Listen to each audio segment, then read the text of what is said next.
Hello, and welcome to another exciting episode of Empire of the Broken Machine, a brand new Daggerheart campaign here on Chance Encounters. This is our second episode. I am your humble GM, Ian Frost. These are apparently the rebels. We'll see how that shakes out. Yep, I love it. It's great. Oh boy. Without further preamble, previously on Empire of the Broken Machine, our story began in the world of Fractura with a nondescript carriage carrying one young Lord Lucian Asterel, a favored son of a favored house of the Meridian Kingdom. We met him on a strange moment of tension in the carriage, as though he knew something bad was about to happen. And then it did, depending on your point of view, as a party of bandits attacked the carriage. Among that party of bandits was the masked crusader Noah, who, during the course of this battle, it was quickly revealed, at least revealed to the audience, that Lucian Asterel was in on this plan. Whatever he was carrying in his special backpack was never intended to reach its destination, but rather meant to be staged to look like it was stolen from him. But in reality, he was handing it over to this group of people. However, this little coup was interrupted by a large group of priests of the Church of Nothing. Powerful and radical figures who appeared and nearly wiped out the entire party of rebel bandits, almost in one fell swoop. And when the leader turned his attention to Noah, attempting to level a massive arcane blast that surely would have killed her, Lucian blew his cover, turned around, and defended her with a bubble of arcane energy emanated from his bracers and his magical talent. He turned to Noah, handed her the backpack, and said, "Get this to Captain Jack McLeod." He then pressed a small stone with a rune etched into it into the palm of Noah's hand, which sent Noah teleporting through time and space and ending up in the quiet little town of Nook during the 12th Month Fair, a festival that happens once every year, filled with food and fun and games. And now, this mysterious masked crusader looking for whoever Captain Jack McLeod is. And then we sort of switched over and met someone who was just here to attend the fair. Really had nothing to do with any of these events in any way, but yet found herself swept up in them just the same, as we met Tizzy. Tizzy was enjoying the festivities when she laid eyes on a familiar figure, an old friend that you've known since childhood. Emphasis on old. Mm-hmm. One 70-year-old, half-orcish sailor, ? More to be revealed. And you became engrossed in conversation at the same time that all of this was happening, that you were catching up with your old friend.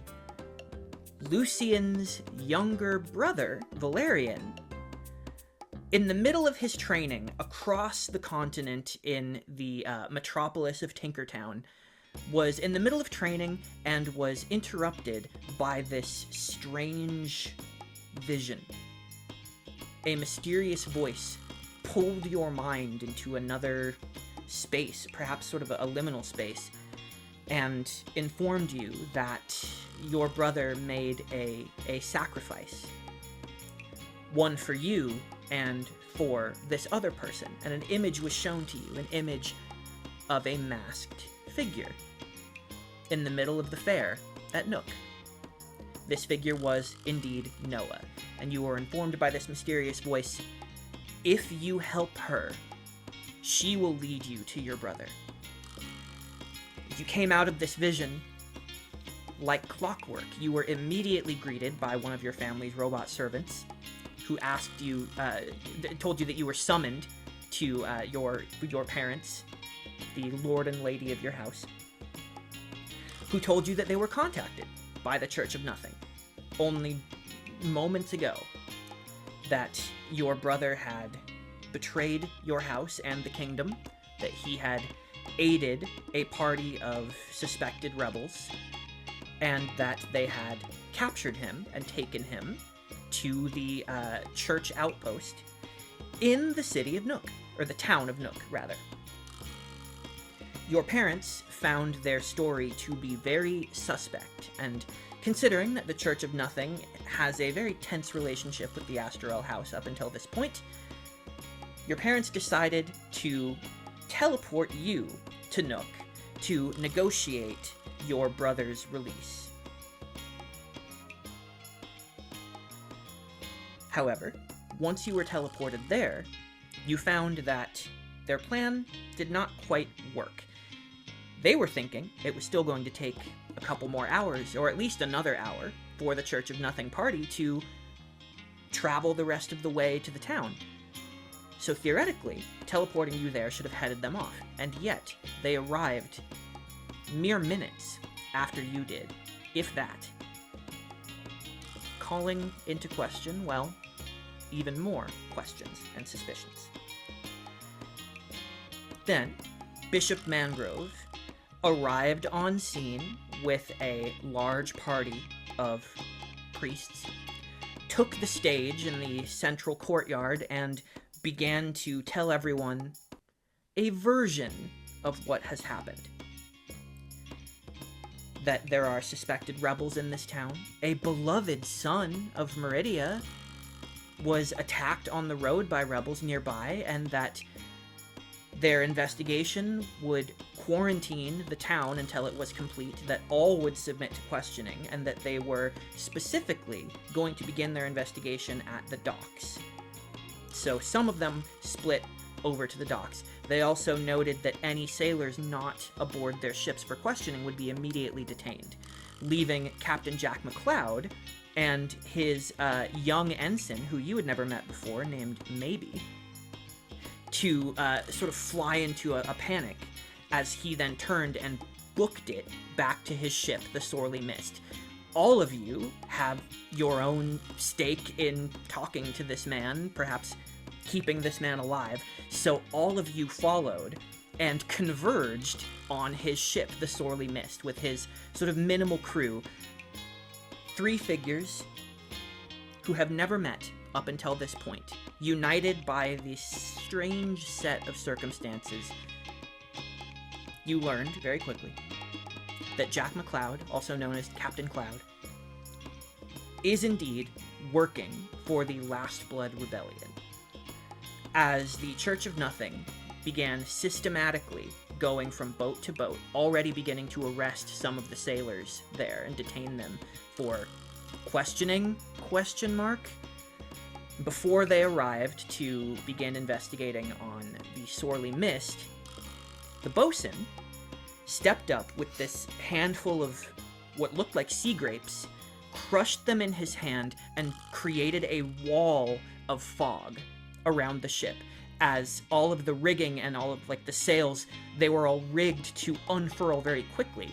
As the ship begins to sail away, this wall of mist between you and the dock. Bolts of arcane energy from the Church of Nothing were already beginning to penetrate through the mist, thrown in your direction, barely nicking the sails, and we pick up there. As you all stand on the deck, looking at this wall of fog, turning over your shoulder, seeing beyond open sea, knowing that your destination is the living island of Isla, you look over at this wall of mist, and you see the edges of it are already beginning to dissipate. Jack turns to the three of you and goes, "Hey, that's only going to last about 30 seconds to a minute. And they'll be on us. I hope you're all in this for the long haul."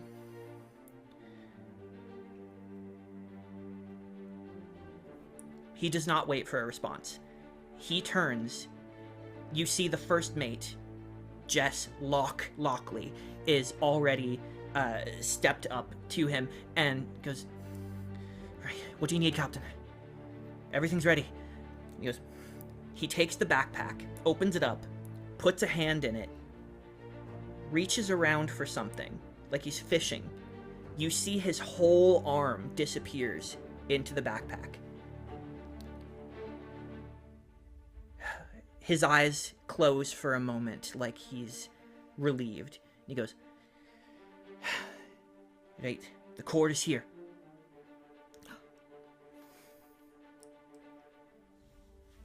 Take it below deck to Rover. Get it installed. Now would be good." "Aye, sir. As quick as we can." She takes the backpack and rushes down below deck. You only have seconds before this mist fully dissipates. Is there anything that you would do in this moment? You said, we're above deck. We're on Yes. top deck. And we're still getting assailed by these arcane Yes. bolts. I'm going to take off. I'm going to go to the very edge of the mist, and I'm going to start hucking magic back so that they aim away from the ship for as long, so I can distract them, aiming away from the ship as long as I can before the mist dissipates, so that the chance of them actually hitting the sails and hindering our ability to sail is lessened. So just so I'm clear, you're firing like in an arc so that it looks like it's coming from somewhere else? No, I'm flying Uh-huh. away. Oh, you're flying away. Off Okay. the ship. I'm flying off the ship. Because you have wings. Because I can do that. Yeah. I have wings. So I'm flying to the edge of the mist, still hovering in the air where I would be if I was on the butt of the ship that's taller. What is that called? Don't know. As if I was The there. crow's nest? No, not the crow's nest. Where The aft. Sure, I trust you. The ass. The ass. I'm gonna fire from the ass, to try to draw their fire away from the actual ship. Okay. So this is definitely a deception-based thing here. You're trying to create this distraction. I'm inclined to say this should be a presence roll. Whoa! Presents. Oh my god. Presents. It's not even Christmas. Yeah. That is. Is there a DC, or are you just seeing how well I do? There is a DC, but at the moment it is a secret.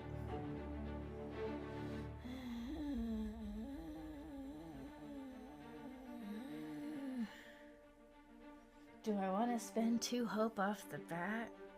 I'm not gonna get it back because I rolled with fear. You know what? Well, let's see what happens. That's an 11 with fear. I will take that fear. You fly out, and you begin to fire. Yeah, what we see is Tizzy lifts, like, flits off of the ship to the edge of this mist, and is just, like it is a bow staff or some other kind of polearm, just sort of going like bam, bam, flipping it over her head, bam, and you see this green energy flecked with like pops of purple, matching the wisteria that is growing out of the end of the knob of the wood, just flying in arcs towards the general direction that these Church of Nothing acolytes last were. And for anyone wondering, it is like the Dragon Age mage staff animation. I was thinking that. I was picturing like Yep. using some green spirit magic. Mm-hmm. Exactly. See? 11, not very good. Most I could get it to is a 13, also not that good. So, we'll just see what happens. May as well save the hope. Might as well save... I mean, I have 4 hope. A lot of my abilities take 3 to activate. So it's like... I need to figure out what's most important to spend when. So, you do this. There's a brief pause. And then 3 bolts just sail in your direction. Whee! And you see some others still directed at the ship itself. But it's now split focus. Yeah. I need you to make an agility roll Yeah. for me. But you're going to do it with advantage. So that's just adding a d6. Yes. Yes. I remember. Because they cannot see you at this moment. What is my agility? Oh, okay, got it. Fuck me. Running. That is a dirty 20 with fear. Oh my god. A So 20. scared. Yeah. We're all collectively so afraid. Shiver Dirty. timbers. Dirty nasty 20. I don't like that. Dirty nasty stinky. Filthy I don't like that. Dirty nasty stinky yucky. So, you are going to take 5 points of magical damage. Oh my god.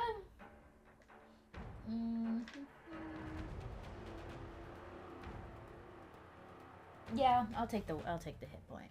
Fuck it. As one of these errant blasts, still very precisely, just burns into the center of your chest. It's like halfway between concussive and hot. Mm-hmm. If this thing had really known exactly where it needed to fly and what it needed to hit, you feel it could have been much, much worse. What does this magic feel like? Because I've fought with other people with druidic magic before in the Wandering Place as like a sparring thing, and getting hit with that magic because it's nature based and it's also a magic type that is coming from a similar belief and a similar source as my magic. I'm sure I know what that feels like, but this is something different. You can roll an instinct roll. My favorite. I'm gonna say you're looking for a 12 will get you something. Fuck. No. That's only that's only an 8. What is up with my dice today? Come on, you guys.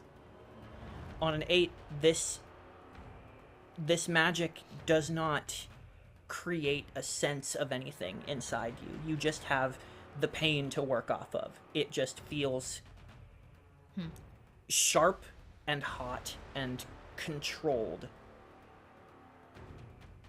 Concussive, but still burning somewhere between the two. Mm-hmm. And that's about as far as you can get. The source of their magic, Yep. I will give you this. You know that they claim the source of their magic is the world itself. Mm-hmm. They believe that there is an innate magic to Fractura that predates Kabe's influence on the world. Which is just like so interesting because that's also what we believe. You know? So like who's right? It's me, I think. Anyone else doing anything in the seconds that are left before this mist fully dissipates? So, is this ship like an armed merchantman? Like, does it have any, like, cannons or anything to fire back? You do see cannons, but the ship, it is aimed the ship is sailing out of the dock, right? So the cannons are aimed off the sides of the ship right now. They're not aimed out directly out the back. Yet. Uh, User, you are Valerian, correct? Yes. Uh, how good are you at ranged combat? Decent. Why? Oh, because I am not quite that good.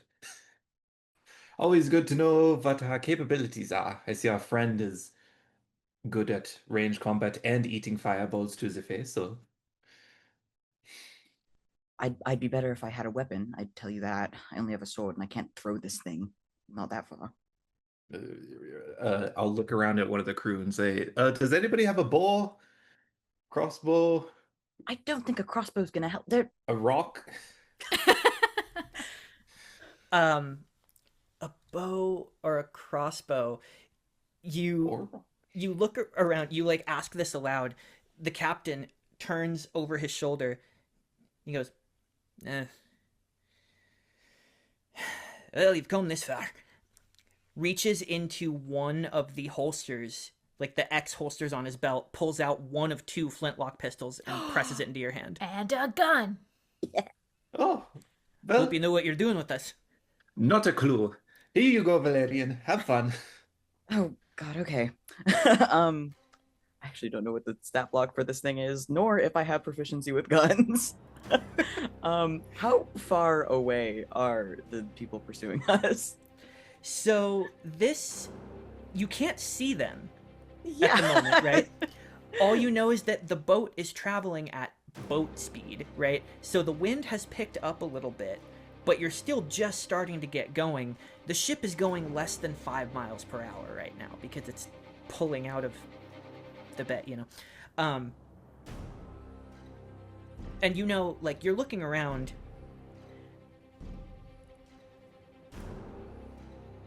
I can either tell you something very basic right now about, like, what you see that this ship is, or you can roll a knowledge roll that will be a little bit more of a turn, escalate matters. But you could get a better sense of something about this ship and what's happening right now. Dang, I have a +0 to that. I'm a little stupid. Can I grant advantage because I do have the strategist experience? Spend a Because hope you to do didn't, that? technically you didn't really do anything else, I don't know that you can give advantage on trying to recall information or notice something, right? Because it's not being communicated. You just see Valerian looking around, but what you can do is you can also roll it. Sure. If this is something you'd Why be interested in. not? If you see the investigation happening and you're like, But what's he's going to say about this? Ooh, I critted. No way. Damn. 11-11. Oh god, what do crits do again? Clear Out of- stress and gain a hope? they do still generate hope, yes. Yeah. Awesome. Drop my hope die. I will also. Well, I guess I don't That was have an to 8? use experience. Sad. That's a 10 with hope. Hey, gain a hope. So And a hope, on a yay. 10, you heard Jack say install the core. Mm-hmm.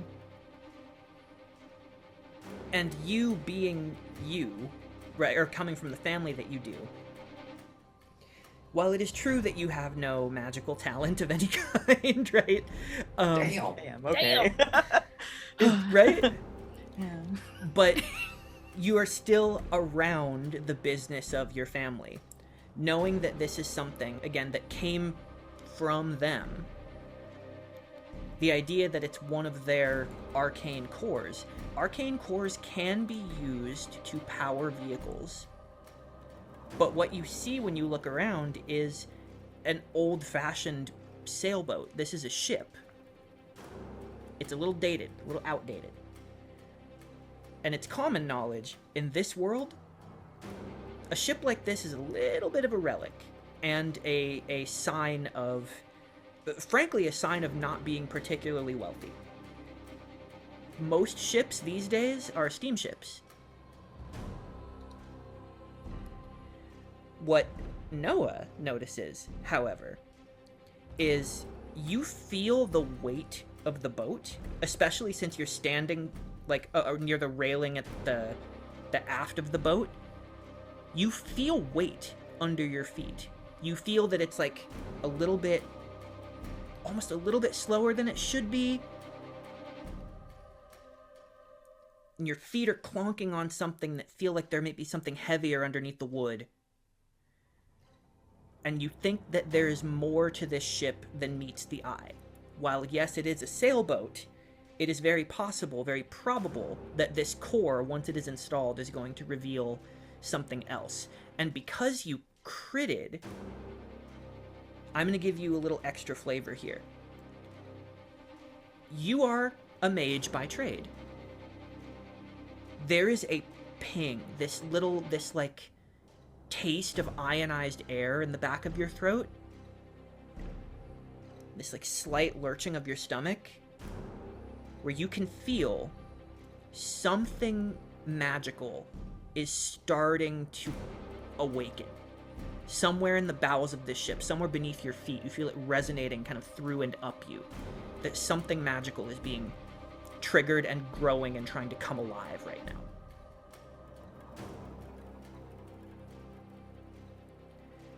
And on that, I'm going to go ahead and spend a fear as the mist clears just enough for a central opening.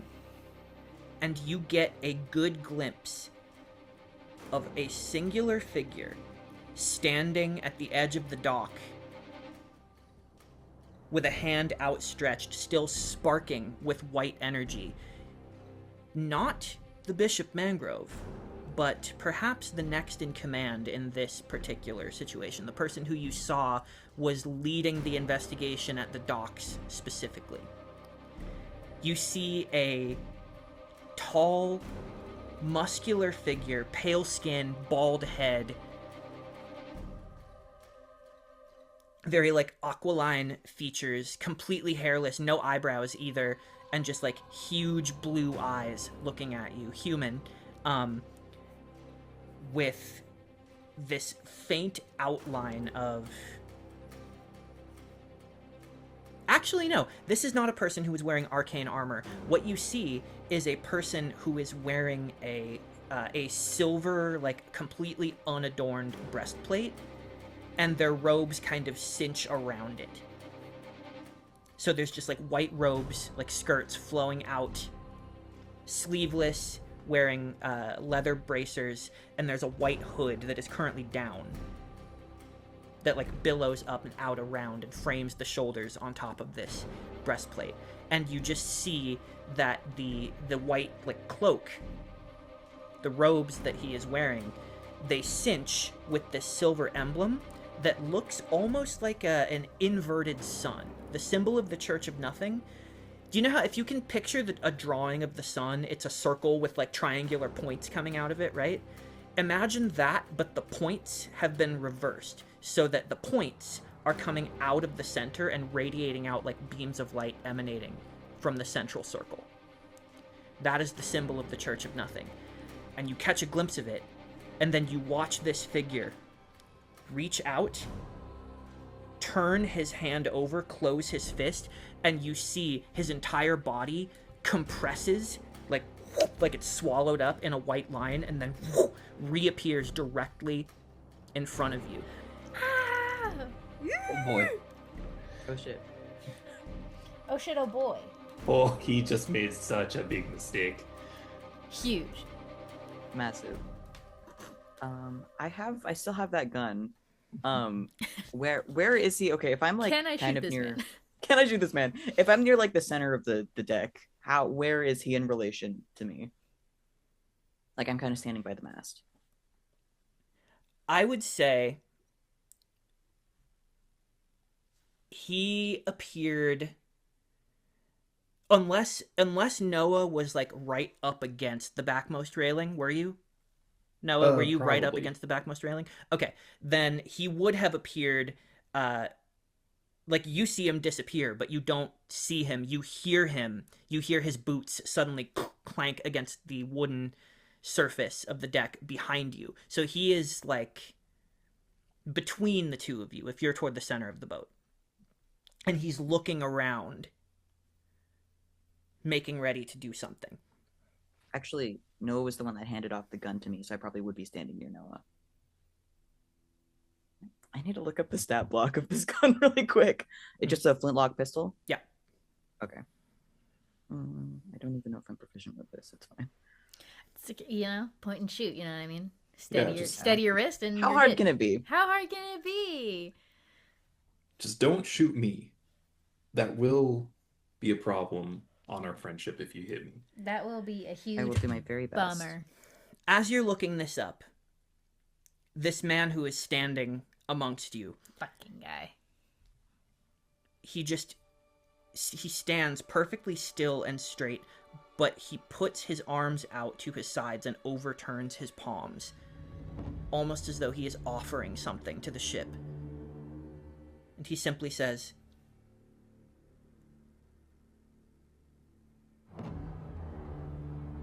"You have but one chance to anchor this vessel now and submit to questioning."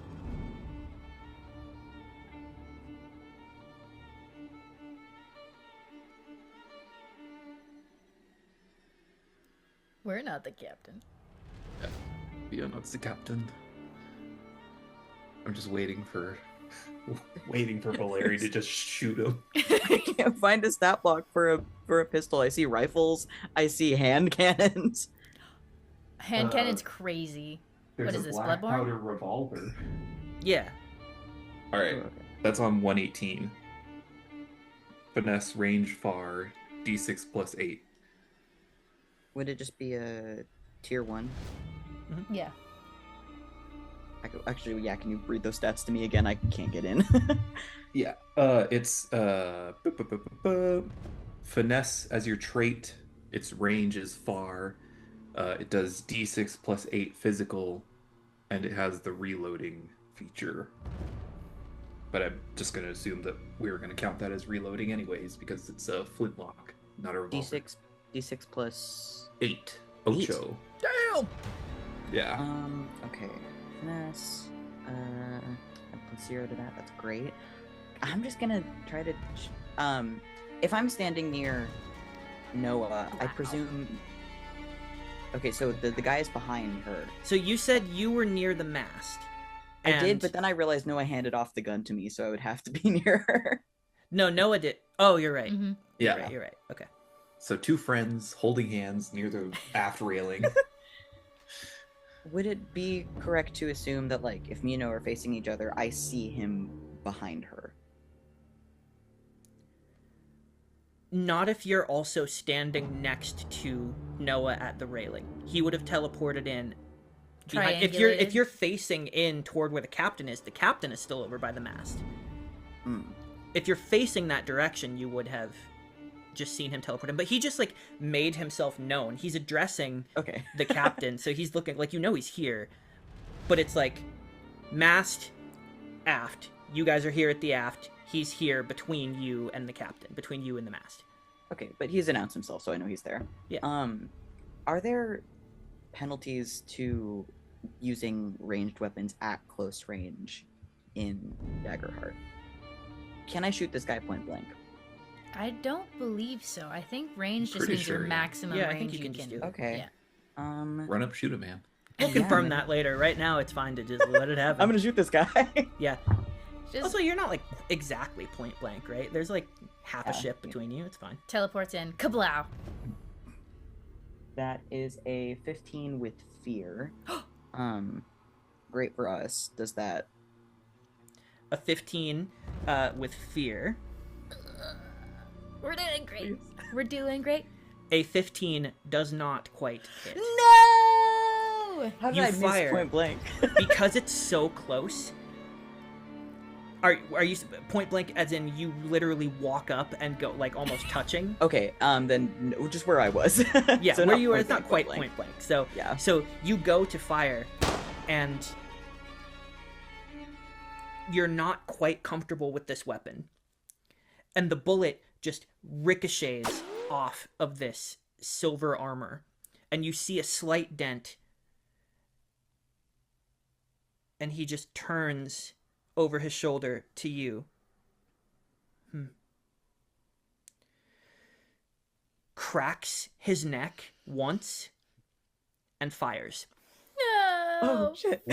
Fuck I'm me, good. man. Okay. At who? Everyone. Oh! Including Wa? Everyone. Including Wa, who's not on the ship? Let me see if he notices you. See, the thing is I'm so dainty and in the fog. So petite and small. So he petite can't- and small and I'm so dainty in the fog. demure. And so mindful. Oh man. I imagine you just constantly have glitter just floating around you. So, going off of your previous agility roll in this moment, Ah. he does not seem to make explicit note of you. So, you are not immediately fired upon, as you are still sort of off the ship at this moment. But you do see this happen, as you see from his open palms, all of his fingers just spark, and then a barrage of white lights just explode out of each finger and fly at truly everyone who is on deck here, which includes 5 crew members who are now drawing blades and running into the fray, as well as the captain himself. I think we have to kill this guy. Uh-oh. So Wonder if he everybody can swim. needs to go ahead and make me an agility roll, except for you, except for Tizzy. Oh. It's not against their evasion? Nope. Oh. Oh, okay. Great. Oh boy. What the fuck? That's not ideal. Yeah, not ideal for me either. Don't. That is a 13 with hope. Oh, with hope is good. So reaction rolls do not generate hope and fear. Oh, got it. and that is good for me. 23. Never mind. 23, 13. 13. Okay. And then I have to roll for other people. Man, the crew is so dead. No. No. They're cool and awesome. They're all secretly like level 20. I mean, are they split into normal crew and like special crew? Yes, but they are all named. Okay? So they're not the normal crew are not just red shirts, okay? This is the second crew that I'm going to lose in one day. What is my luck? Man. Very lucky on that damage roll for you guys. So, with a 23, right? You, as well as Captain Jack, are going to take half damage, but the full damage was only 3. I rolled a 2 and a 1.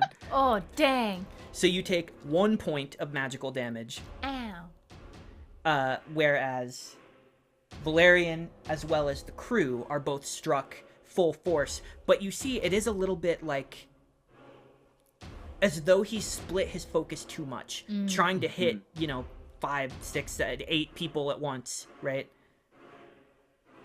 See how I gracefully avoided saying 6, 7?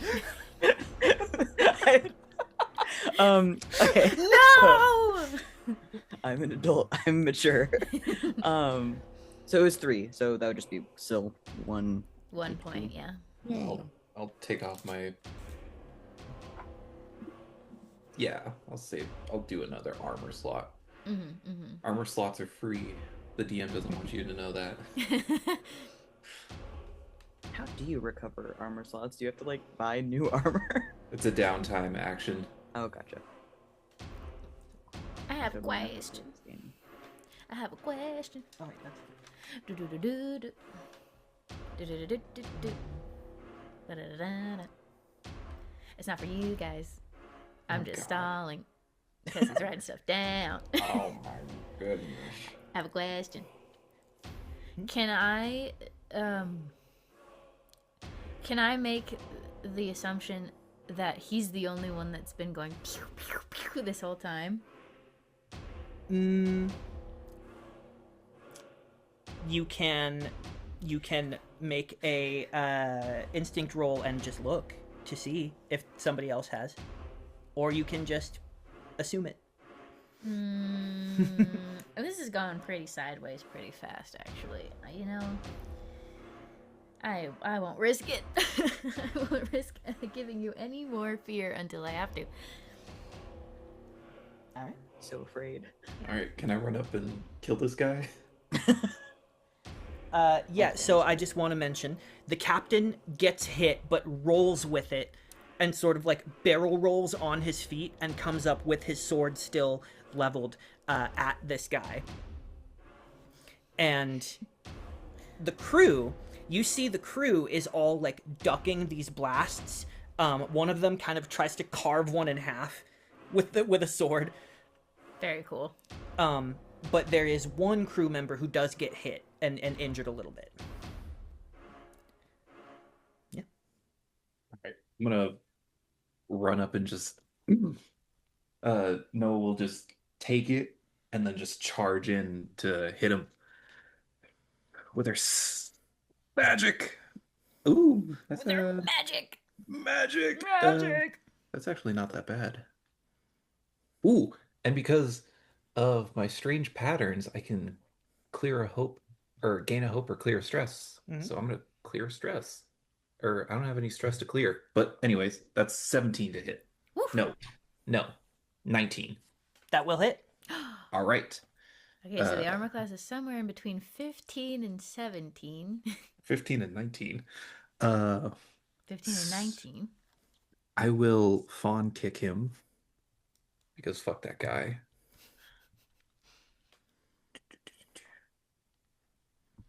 I will also look to see what my weapon actually does because I've forgotten that immediately. It's not written down? Why would I write things? I have the official Daggerheart book. Buy now on Darrington Press. Not sponsored. Not sponsored, but could be. Hey, critical roll. Hey, critical roll. Don't worry. We got you, babe. So that's 5, 6. The silly energy has rolled into the actual recording of the session. It's here. Oh god.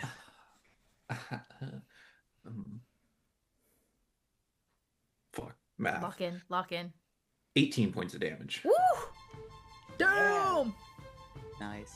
And I rolled with hope too. I can't gain any more hope. I'm full up on hope. So hopeful. Is that really how that works? You just have a maximum amount of hope? You can't I mean, there's only 6 hope slots. So Yeah, but we You have said- pencils. You said 18? yeah. Okay. We have pencils that we can write stuff down with. A strong hit on the vicar as you leap forward. Actually, you go ahead and describe a solid hit. How close is he to the edge of the ship? I mean, to like cross half of the deck of the ship is probably close. Then you'll see Noah get blasted by that and create like a small little steam cloud as she catches it off her shoulder, and then she'll just charge through it, take a big old baseball swing with her staff and knock him with pure arcane energy towards the side of the ship. And she says, "You know, you really shouldn't have jumped up here, friend." As you do this, you embolden Captain Jack, who is going to be triggered by the opening that you have given him. So he's going to run forward and make an attack on the vicar as well. Let's go, Unky! Unky Jack! Vicar Amelia? Vicar Amelia? Bloodborne?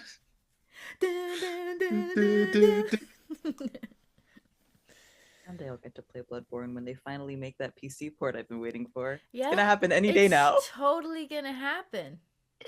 Yeah. I don't even want to look at God of War.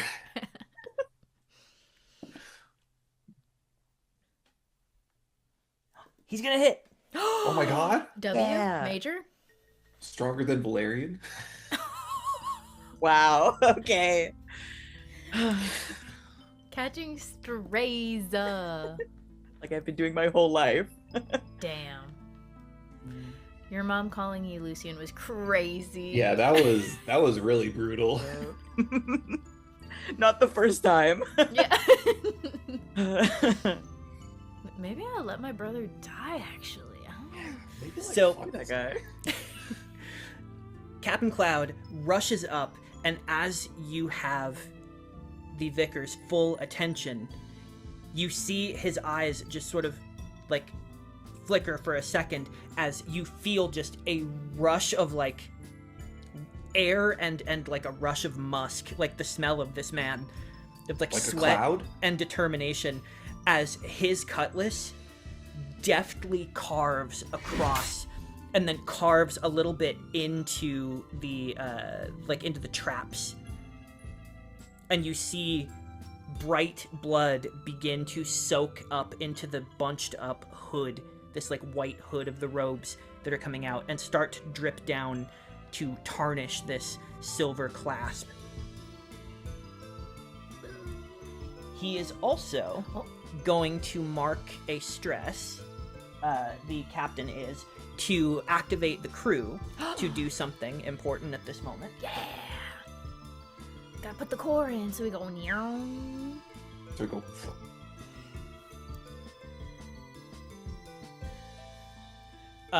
And you hear him go, "Bosun, hard the port! The rest of you know what to do." As Finn, the bosun, leaps up, like sprints across the ship at a wild speed. This is a man who is built for speed. He runs up, leaps up the stairs to the helm, and then hard turns as the ship banks, and you see, everyone sees, that the cannons are all beginning to be manned by these crew members.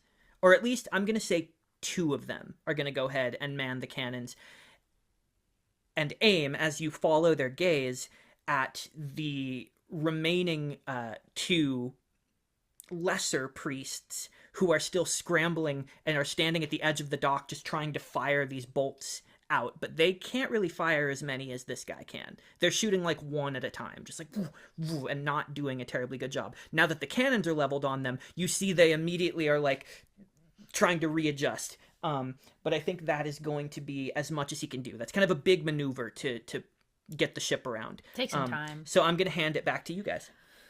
Oh shit! As I am now suddenly, as the ship is turning in the way of the aim of the cannons, I'm going to fly back to the ship, and I'm going to try to cast Vicious Entangle on the Vicar.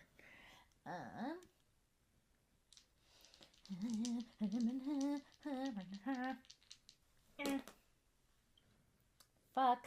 That is going to be a 16. 16 just hits. It is with fear. But that's going to be a 16. So that's 1d8 physical plus 1. Yeah. Ooh, max damage. So that's 9 physical damage to him, and he is restrained. I think what we see, because there's no natural roots or anything, because we're on a ship. I think what we see is the kelp and the seaweed. The as the ship is drifting and turning, it's more raucous than it should be.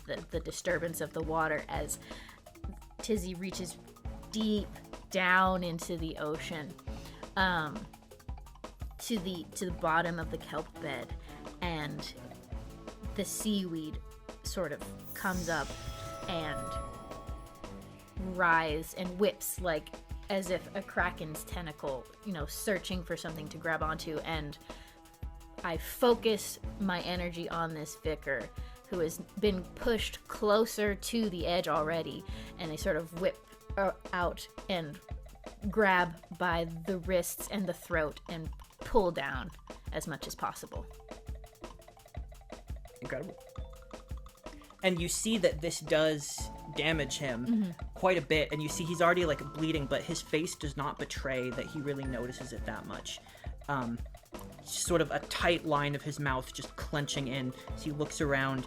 You see him on what is functionally his last legs already in this moment, with multiple sailors and all of you guys attacking him. You see that he is like reaching up with a hand similarly to how he did before, but because he's entangled for just a moment, I'm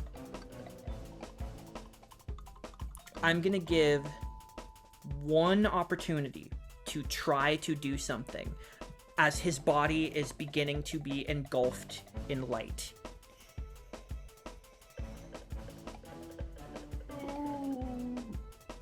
Just as it was before.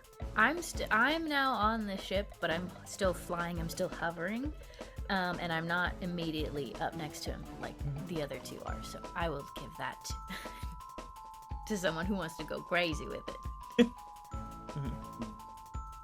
I mean, I'm always down to murder, but unless you got something more creative. I got a big sword. I cast sword, and that's like the cast thing that I sword. do. I cast swing sword.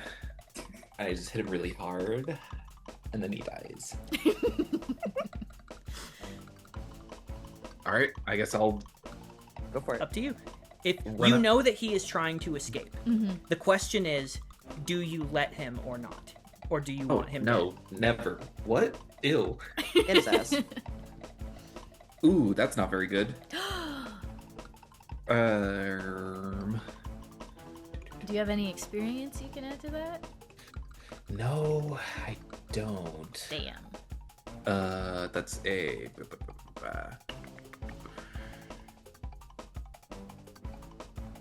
Yeah. Oh, wait. Since he's entangled, do I have advantage? Oh yeah, that's a great question. That's an excellent question. Sounds You see, right, as but- he takes the damage from it, there is. Oh. What? You're so focused on what he's doing with one hand that you almost don't see what he's doing with the other. You see that he is rolling his knuckles one at a time as though he's rolling something across it that you can't see. And when he gets to the index finger, he sort of twists his wrist around and then rotates it back the other way really quickly. And there is a spiral of force as a swirl of white energy wraps around him. So what I need you to do, But wait. He didn't announce his role. I know, but Okay, I'm saying okay, you're okay, asking okay. if he's entangled. This is the answer. I see. That Because was he not has clear. a specific ability for something that affects him melee-wise, like this. But to determine if it can deal enough damage to destroy these vines, and this is using his reaction, so he can just do this. I would like you, Tizzy, to roll 2d6, Okay. and I'm gonna roll my 2d6, and if I roll higher, the vines are destroyed, and he is not entangled. Rollies. Rolly. Go Tizzy. I believe in you.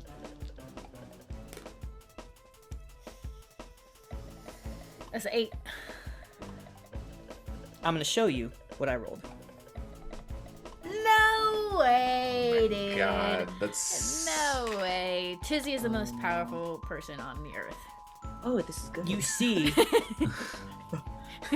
the swirl of This is white energy 7. sharpens into a blade like a ribbon that is just curling up his body and carving at these vines. You see him try to move forward to duck out of the way of whatever it is that Noah is about to do, and you see that his ankles are still held by one singular vine that is clinging on for dear life as he is still Frickin' restrained. seaweed. So you are going to get advantage. Freaking seaweed just All right. tugging at This him.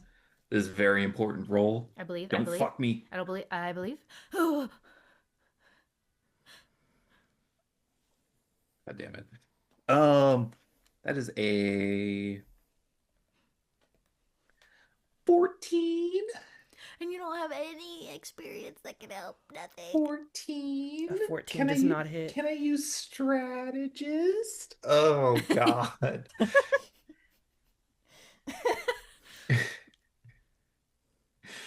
Yeah, no, that's yeah, that's fuck.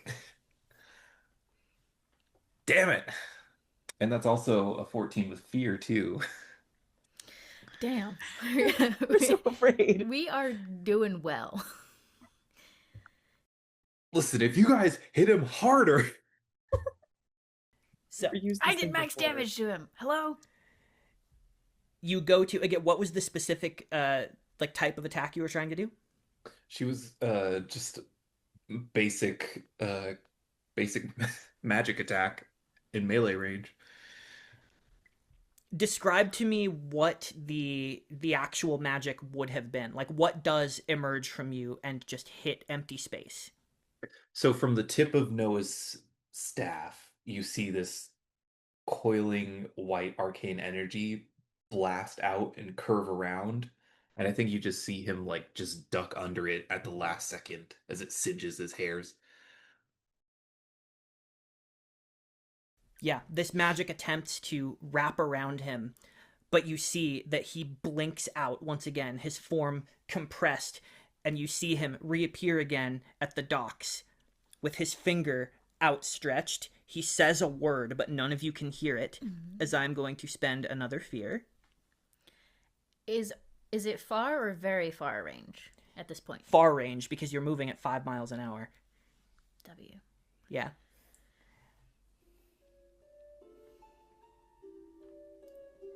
You see he holds up a hand to the two other priests, and they stop. I'm scared. Scared.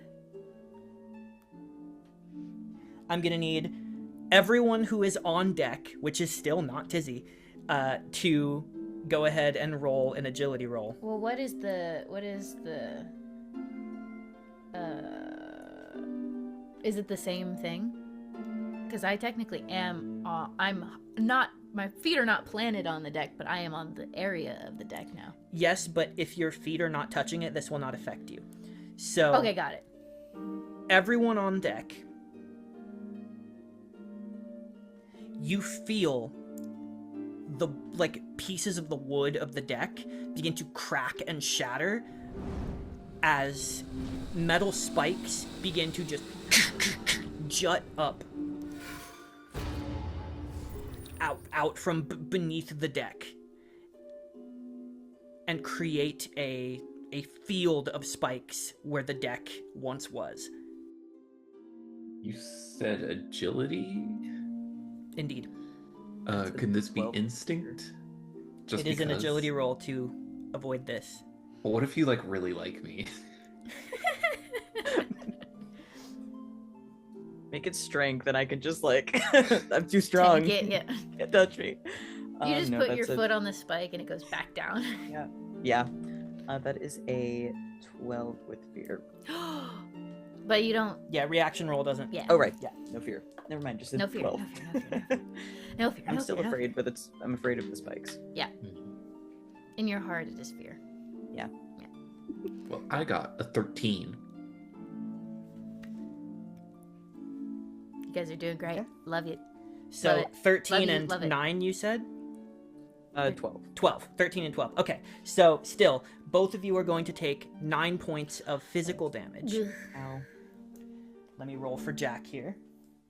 Can I will actually, since he's within far range of me, I will use 3 hope to use my wizard feature, not this time, to make him re-roll the damage roll. Oh! Fuck Get lower. yeah. Please Bitch. take that Do you higher. have to take I got it? way higher. Fuck. Do I have to use the new one now? Or do I have to use the lower? It just says re-roll an attack or damage roll, so I guess. Okay. Fuck. So now it's Why would you 16. Damn it. Oh. Valerian, this is your fault. This is my fault. I'm gonna knock an armor and take that down to major. I think I'm sort of running towards him as the spikes happen, and one of the spikes like catches me in the shin and pierces like through my armor, but the armor like, lessens the momentum a little bit, so it's not as bad as it could have been. Do I have leave to take a next action? One Please. moment. Oh, fuck I'm hurting. me. I'm unwell. That shit hurts for real, for real. My leg just got partially skewered. I'm fine. I still haven't healed from our previous encounter. So, you see the captain take a massive spike straight through his thigh. Just like through the muscle of his thigh, and he's like stopped in his tracks. He, to his credit, does not cry out. He just grunts this horrible, like, boiling sound in his throat. But he knows better than to pull this thing out. So he stops where he is and he pulls his gun and he tries to level it at the dock.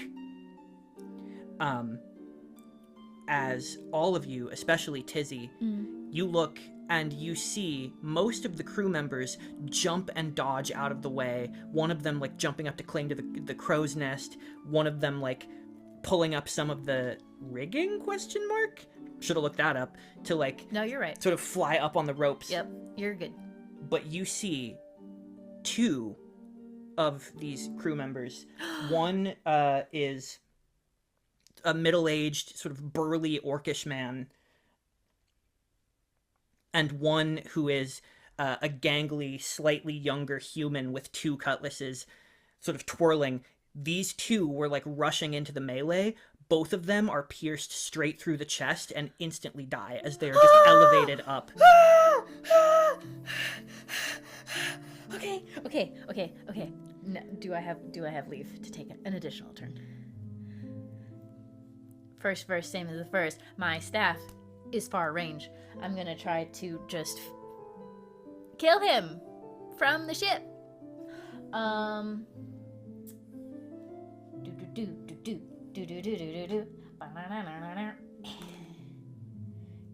seeing this, everything's gonna be okay. Everything's going to be fine. We're gonna get out of this. We're going to Jack is not gonna die. We're not gonna get got. And I'm about to kill this guy. And I'm gonna spend a hope to be inspiringly optimistic.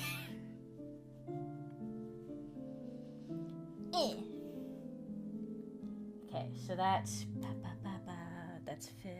17 with fear. And that is going to be 5 points of magical damage to this bitch. To this asshole of a guy. So, firstly, I would like you to describe how Vicar Morris is dispatched. Okay. From a distance, standing on the dock, pointing out at you, having just murdered 2 crew members, 2 people that you've known for a while. They're not from the original crew. You haven't known them since childhood, but they've been on Jack's crew for many years. You've met them a few times. They're friendly people. I think what the inspiring part of inspiringly optimistic is, the optimism part is that she's about to land this hit and we're about to get away. I believe that 100%. And in the inspiring part for anyone who would be able to see my face is that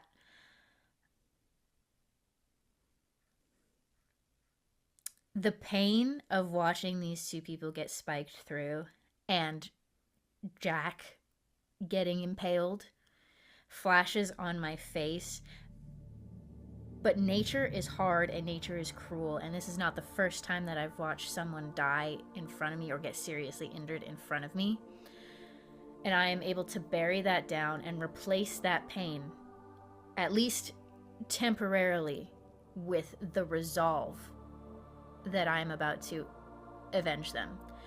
And as I fire one bolt, standing on, I touch down on the railing of the aft of the ship, and I touch my staff to the wood, and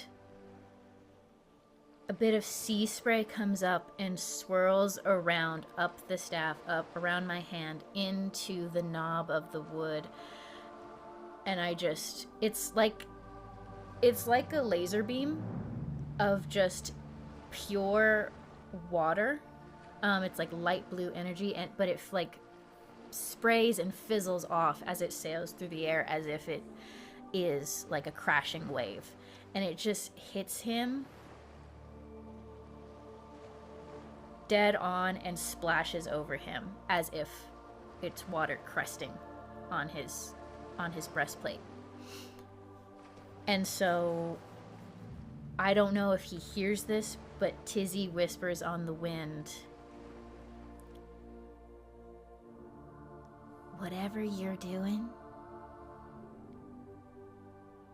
the Wanderers will be there to stop you." And she sort of, I just put that out into the wind. Don't know if the wind will carry it to these people, but I watch him crumple to the ground anyways.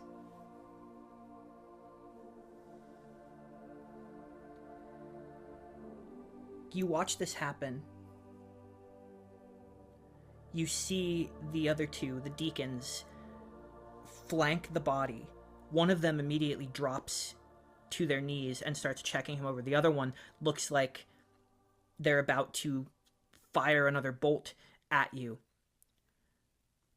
But something jerks your attention back into the ship. You hear this thrumming sound, this as it erupts all at once. Suddenly you see the entire ship is engulfed just for a moment in this thin blue mist that catches the light and reflects it off in a million directions all at once and then fades. And you feel the ship lurching, and you feel like your stomach sort of come up into your throat for a second. All of you see the water level beginning to descend. But then you realize, no, the water level isn't descending. The ship is ascending.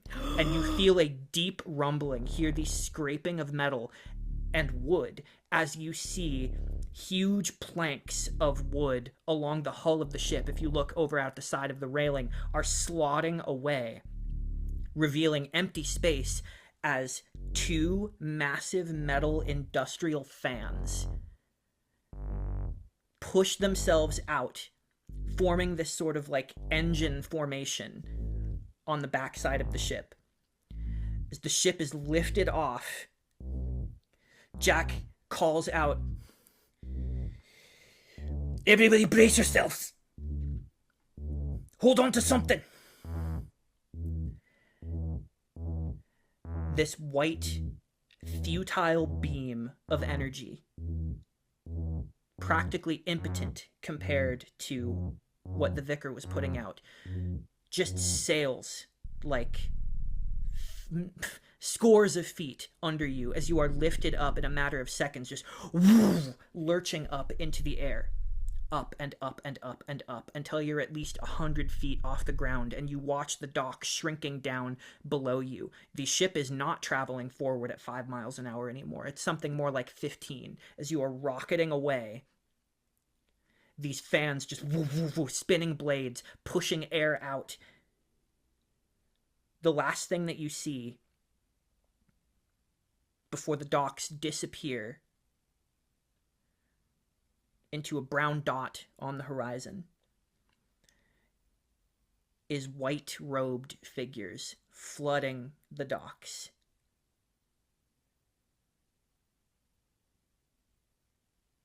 You may or may not wonder what is to become of the town of Nook now. All that is clear is that it is becoming an outline on the horizon. And I am immediately darting over to Jack. And I go, 1, 2, 3. And I hook his thigh from being impaled. And I immediately spend 3 hope and heal him for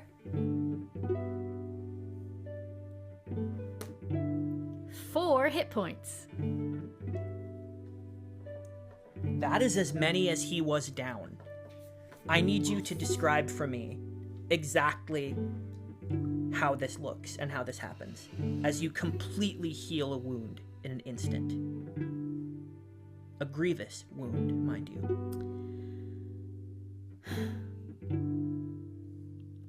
The remnants of the seaweed that I conjured to tie the vicar down are still like on the ship. So I take sort of a curved trajectory where I curve and I scoop up the seaweed. And of course, the second I disimpale him, blood starts flowing, but I pack the seaweed onto the wound and fully cover it. Jack has known me a very long time, since I was born, right? I don't think he's ever seen Tizzy like at the capacity of my potential. I don't think he's ever seen me like be able to do any of this. I think he has a conceptual knowledge of what I can do based on what he knows about me and life in the Wandering Place and who my parents are. But I don't think he's ever seen me fully in action like this before. And so it's almost like clinical. I don't really look at him or talk to him. I just focus my energy, my hands on either side of his thigh, putting energy in the natural vitamins and amino acids and everything good that's in seaweed that's good for you. I'm asking it to leach into him as I'm casting this healing energy, and it's just 15 to 20 seconds of me focusing and muttering under my breath, and then the bleeding is stopped and the wound is dry and the seaweed is like also leached of its moisture, and it just peels away. And he has broken armor or torn a trouser leg, but the skin underneath is healed. This miracle for a moment goes seemingly completely unnoticed by the captain. He's still leaning and bracing himself on you, his shoulder, or his hand on your shoulder, as he squeezes slightly, and he looks at you. Lass, you just killed a vicar.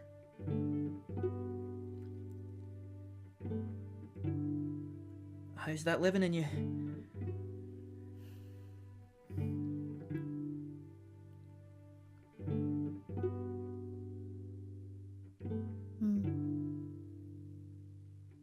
Maybe there'll be justice for Gowan.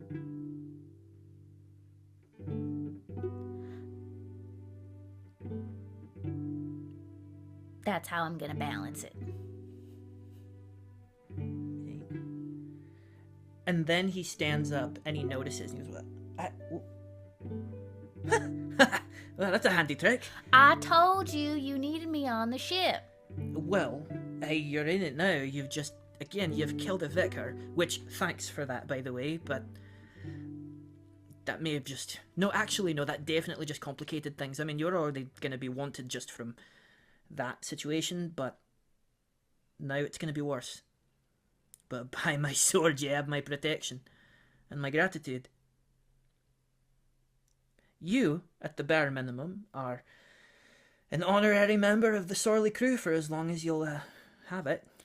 I thought I already was a member, honorary. Just kind of goes like, Fine, I'll take it. and then his eyes find the 2 dead crew members. Specifically, because you all hear the sound of their bodies hitting the deck. Because after about a minute, all of these metal spikes that are protruding up out of the deck begin to crumble and disintegrate into ash that blows away on the wind as the ship travels faster. And as they do, the bodies fall. Captain Cloud just winces, walks over to them.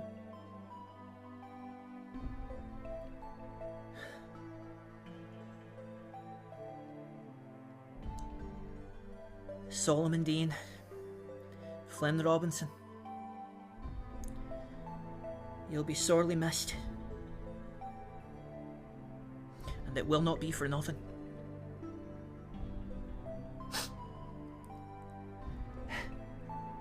Look, where are you?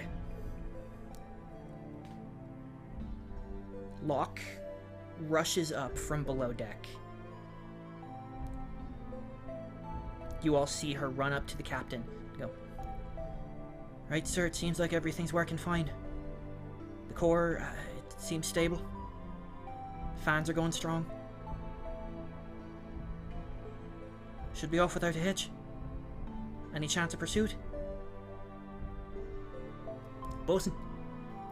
You see Finn up in the crow's nest now, having handed over the helm to somebody else. Finn has scrambled up, takes this big bronze telescope out and looks. He goes, oh, don't see nobody.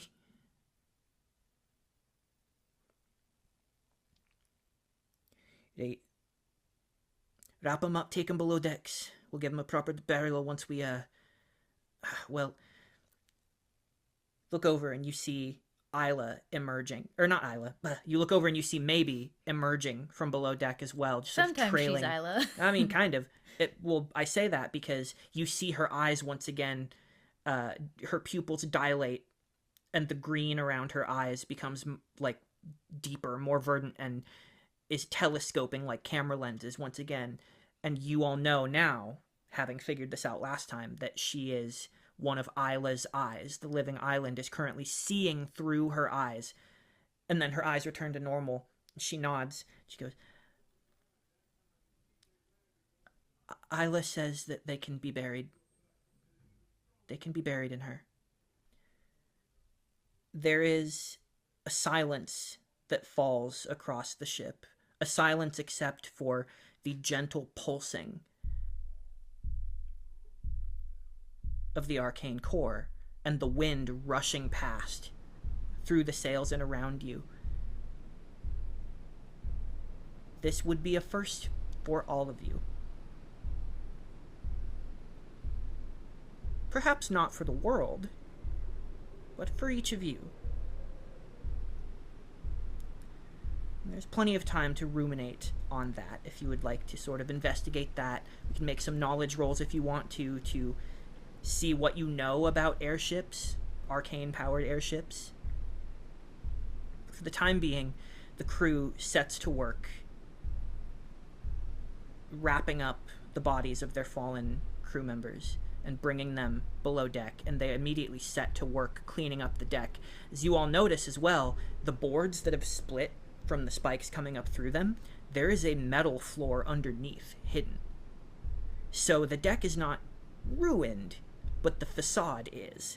So they just get to work at clearing out the wood of the deck. Noah will stagger over to Valerian and say, "You are unharmed, correct, Valerian?" Mostly. And his shin that was kind of like half skewered by a spike, the spike's out now. He just sort of like, I think he rips off like part of his sleeve and ties it around the wound really tight. Winces a little bit, but he's had worse. sort of stands up on his, not his good leg because it's not there, but his robot leg that doesn't feel any pain necessarily. Sort of straightens himself. I'm fine. Are you all right? Uh, you look over at Noah and you see that there's a visible crack through her mask. Her robes are stained red with blood. You see through holes in her robes, dented bits of her armor. She looks pretty roughed up. Um, but she'll walk over to you and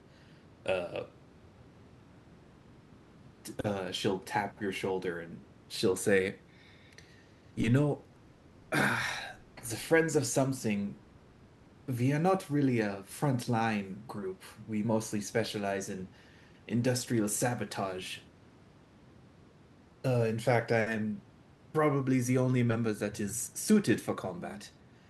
Um, but even so, I have never fought opponents as fearsome as these Church of Nothing people." And she will spend 2 hope, and you can clear 2 hit points since she revealed something about herself. Oh my god, thank you, Noah. That's Sorry about table noises. My character sheet is there. Valerian just kind of like, he's somewhat used to the feeling of magical healing, because it's something his brother has done for him a lot anytime he had like a scraped knee or anything. Um, but it's still like being touched by any kind of magic just takes him off guard every time. He's like, um, sort of like rolls his shoulders, straightens out his leg. There's still a little bit of a wound there, but his his shin is no longer like, has a giant hole in it. Sort of awkwardly like, you have my thanks. I can't say I'm used to these sorts of enemies either. Usually I'm fighting bandits. It's not glorious work. This is our lives now, I suppose. It's been my life for a bit, but yes, welcome to being an outlaw, fighting the man, as they would say. Trust me, hmm, it doesn't get more fun, but it certainly stays interesting. I suppose I'll just have to see. She's gonna limp over somewhere and take a seat, use prestidigitation to fix her mask and get rid of some of the blood on her robes for now. the captain stands between all of you. He raises a hand and sort of gestures over for all of you to join him. Come on. We'll do for the chat.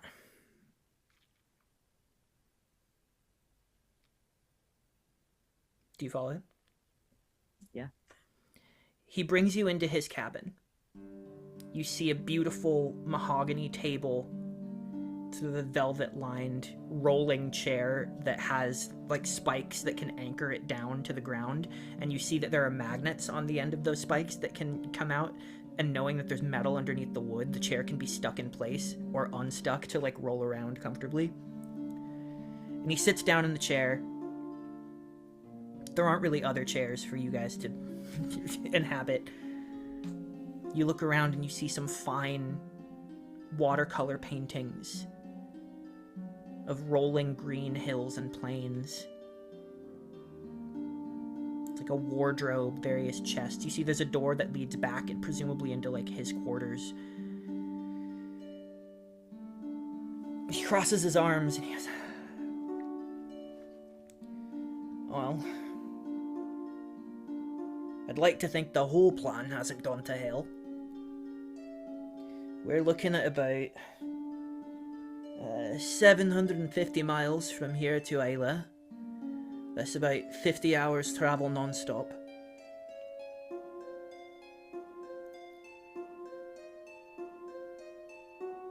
You have the run of my ship. for the most part. Certain off-limits areas, the bosun will be happy to enlighten you. Though I think Tizzy's rather familiar with that already.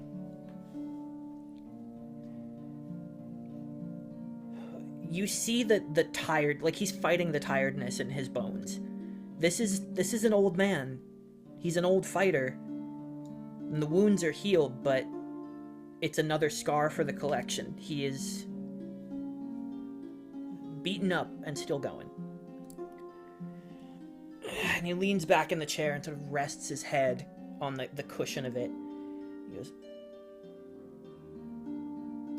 "Now, it was supposed to be well, my understanding is that we were going to be transporting Alias, the leader. You know the name. No, Alias was the leader of the band of No. hidden bandits that were secretly rebels, fully dead, was supposed to be like leading this handoff, and you were supposed to accompany him to bring the bag of contents, now mostly unknown.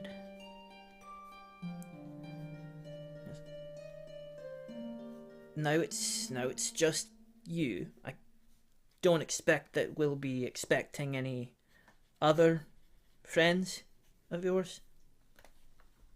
Unfortunately not. The friends, we work in cells and very, very rarely contact each other. So you're not the leader then? No.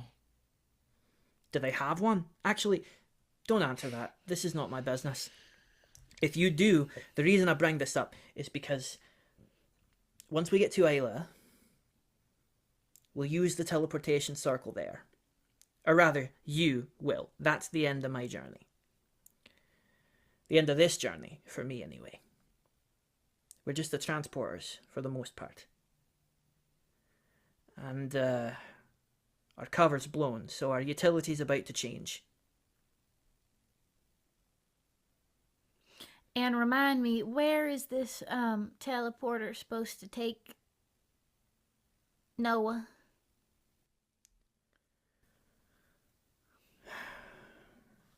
He bites his lip a little bit, and you see like those sharp canines threatening to pierce through, but don't quite. Now there's the rub. Don't really have a way to get in contact with the leader, as it were. Right. Fuck. Tizzy starts to circle in place towards the back of the room, just head and hands like gripping at the roots of my hair, swearing under my breath. Now, Faris Meridian is expecting exactly one of you. That is out of the list of people who are still living that she was expecting. Noah's the only one left, so that'll buy you some goodwill. You're supposed to be there. But the other two of you, I cannot guarantee that you'll be welcomed with open arms. And so I hesitate to tell you where exactly it is you're going. I want to. Wherever it is, Jack, I can't go see Faris Meridian. Well, I suppose that's up to you. I mean, you've seen too much, but that's part of the reason why I don't tell you more than this. Once it's out of my hands, I can't protect you anymore.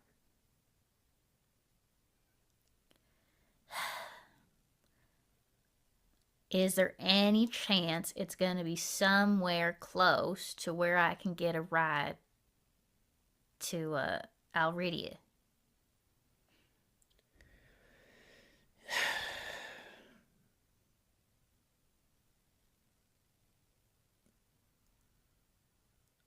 Maybe? Yeah? As Maybe pops her head in. No, not... Well, I mean, you're well. You can be here too if you want. Yeah. Okay. She kind of stands in the doorway.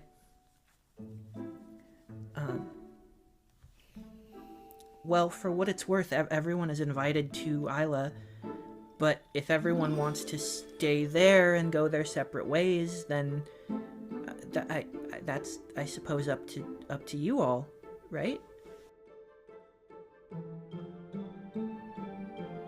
I don't have anywhere else. I can't. I can't go home.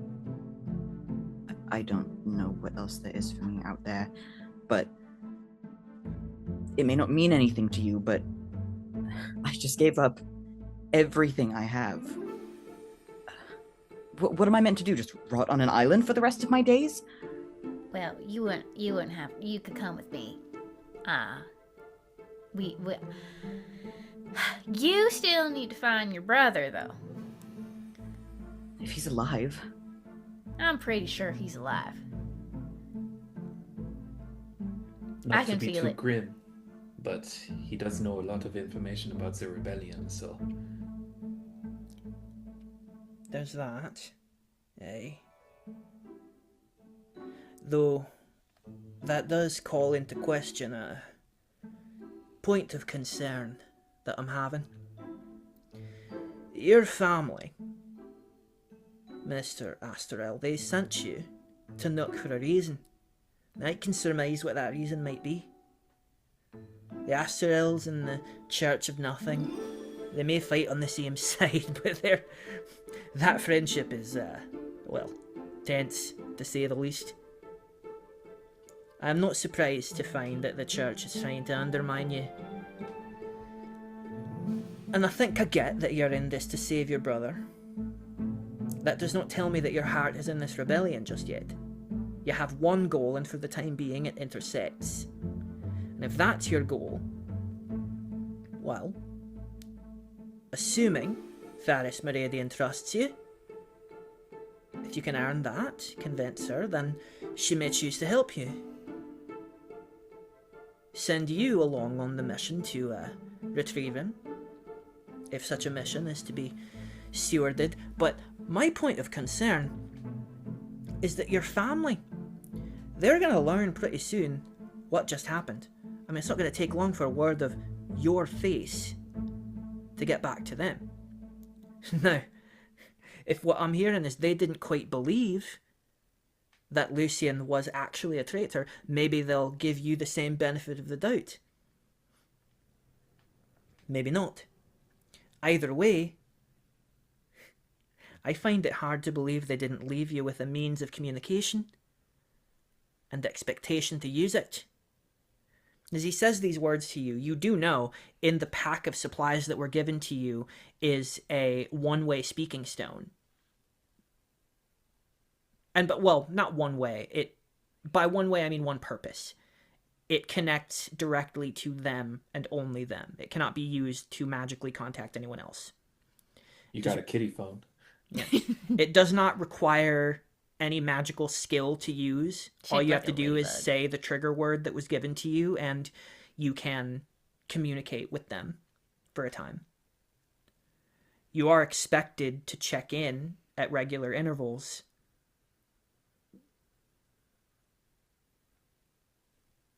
Assuming I did, what use would it be to you? Do you want me to send an angrily worded message to them? Please stop destroying the countryside. Thank you. Not what I'm saying at all. All I'm saying is I do not know you. I don't know the extent of your motivations. And I don't know if your family's about to send people to come retrieve you. Now, we're going at a decent pace here. Airships are not completely unheard of, but usually they're reserved for wealth or military. So we're neither particularly conspicuous or inconspicuous at this juncture. But if anybody has the means to send something fast enough to catch us, that'll be your family. They'd have to travel quite a long way. They've never been aboard this ship. They do not know where we are. I'm just spitballing here. But you get where I'm going with this, right? You're a danger. Just by virtue of who you are. To us, to what we're doing. As long as I harbour you here, you put my crew at risk. I need that to be worth it. To be worth something.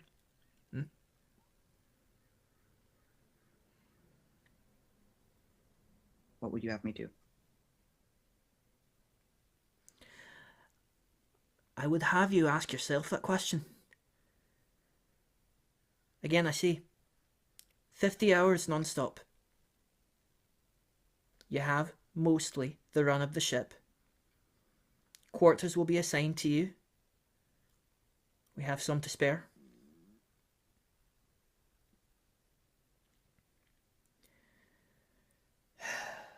Locke will fill you in on the meal schedule. If you think you can make yourselves useful beyond that, by all means join the crew, otherwise you're passengers. When we get to Isla, you can decide what you want to do from there.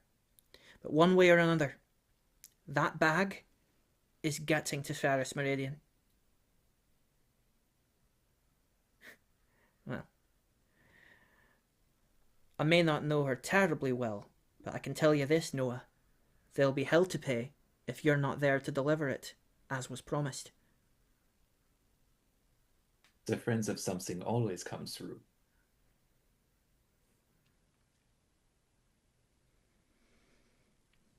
Well, that's all I have to say.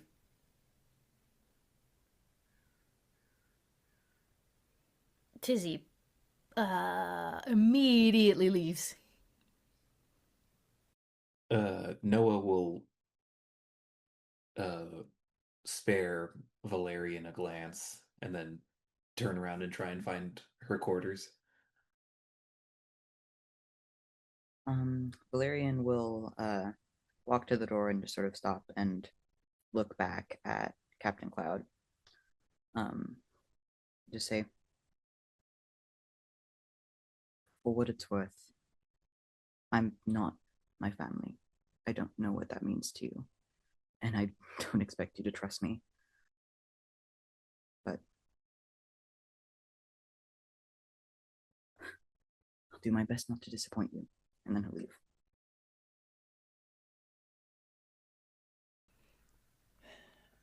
As you leave, I didn't catch it. Noah, you said that you were leaving too or not? You did. Yeah. So, if all three of you are now out of the room, the last of you to leave will be followed by Maybe.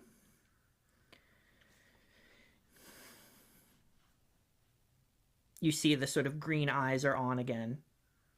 She just watches you, kind of waiting. Where does Valerian go? I think he's just going to go to the deck and sort of like stand by the railing and just watch the sea pass by, like way beneath, and kind of contemplate his life decisions. Mm-hmm. You feel flowers sort of glance across, the back of your traps and the back of your shoulders. As Tizzy sort of walks by you, and I tilt my staff down to get your attention. You can get the feeling that it's like a follow sort of motion. I jump at first, but then I catch Tizzy's drift and I tentatively follow. And I will lead you to the area of the ship that I have determined to hold the most privacy, even though it's on the top deck of the ship, but it's like the furthest from the crow's nest. It's furthest from, where I've in previous years have just figured out like this is my favorite like private spot to be.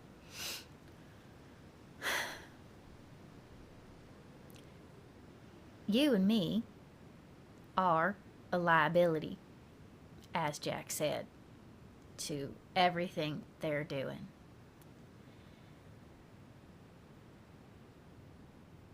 What's the plan once you find your brother? If I'm being honest, I haven't thought that far ahead. It seems a bit of a leap to assume I will find him, but I hope I do, and after that, I don't. Your brother, whether they are certain of it or not, him being who he is, they're not gonna kill him.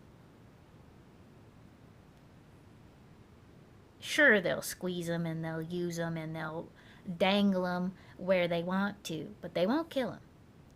So you will find him. Of that I'm certain.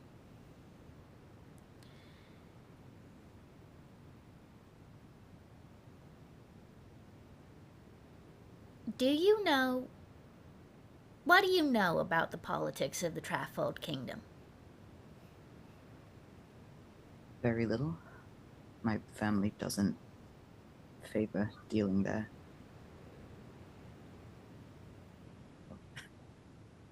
Well, As much as any other layman, I suppose.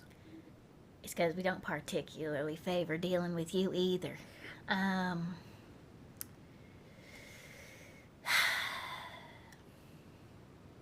I am not usually a murderer. A killer, sure, I've killed a lot of things in nature. To eat, to protect myself.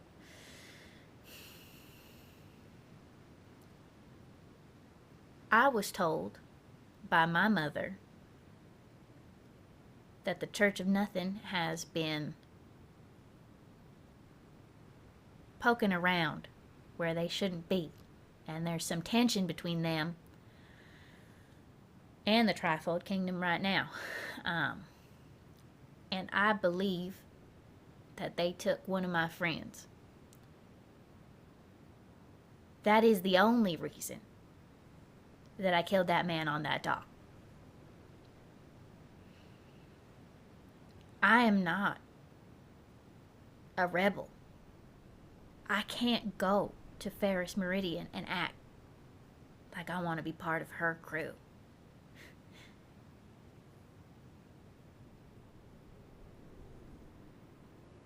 I guess what I'm trying to find in you is some sort of camaraderie as the outsiders to this problem, to this equation. I understand that I may have stepped in it and I made a choice when I came on this ship, but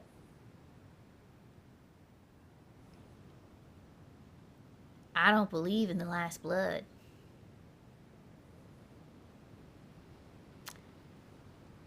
So you and me, if you'll have me, I think it's best if we stick together no matter what. I have a vested interest in finding your brother simply because he was taken by the church. My quarrel is with the church more than anyone. It's not with Caius. But I just want to know that you have some semblance of what you're doing.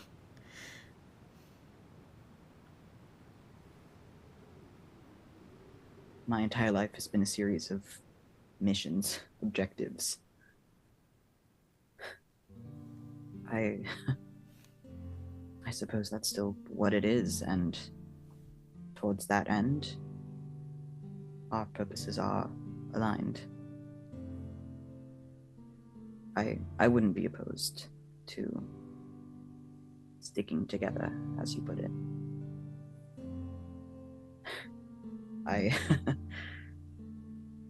It's good to find someone else who feels at least a bit adrift in this mess.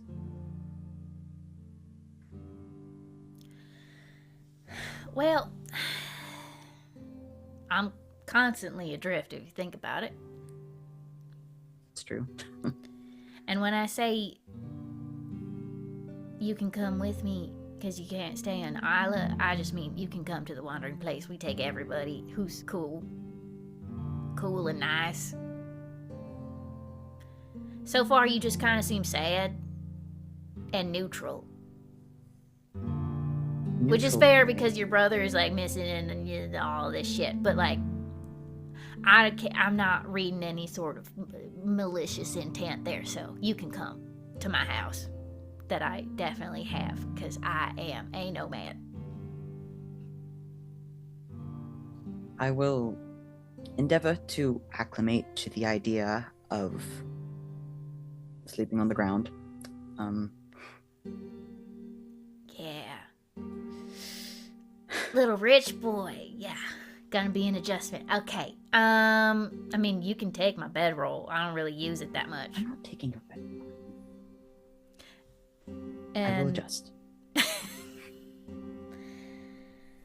And Tizzy tries to carry... I try to carry this conversation as, and keep it as light now that we've sort of gotten the serious out of the way. But I think even you can see, as someone who hasn't met this person before, and this person is crazy looking, the sort of like natural settling of a face of someone who has a lot on their mind and it's weighing heavy on them.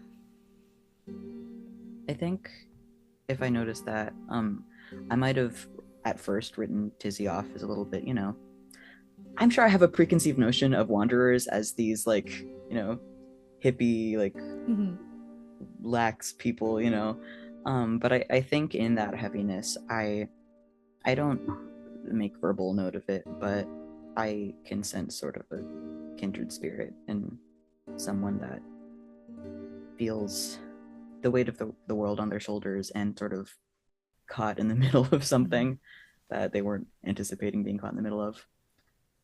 But yeah, I take mental note of that.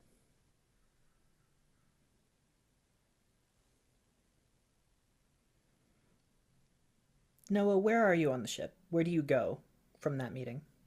Noah goes to try and find where her quarters are because she is 4 hit points marked off and she wants to sit down. You head below deck and go to sort of where the crew quarters are. And you already find...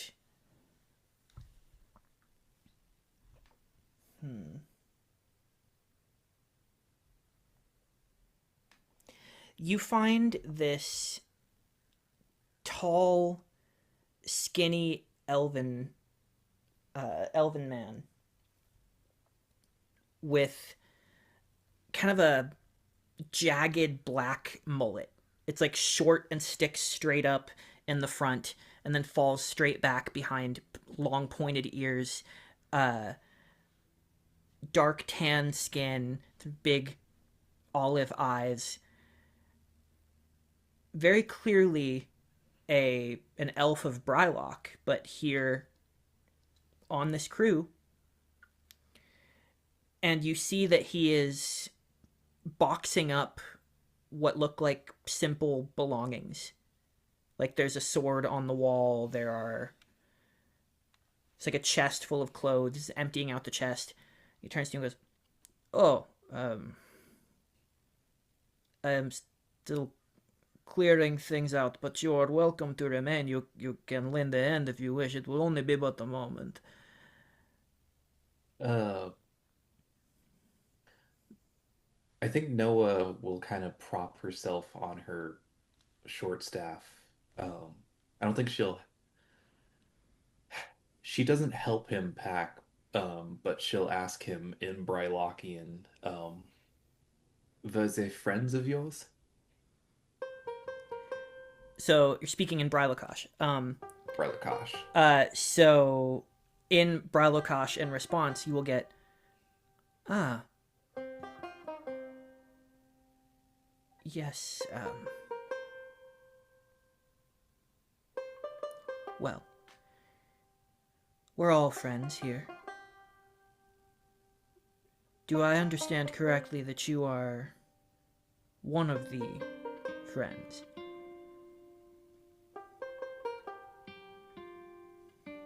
I am a friend of something, yes. I'm not sure what that is or how many of us there are, but I try and be friendly.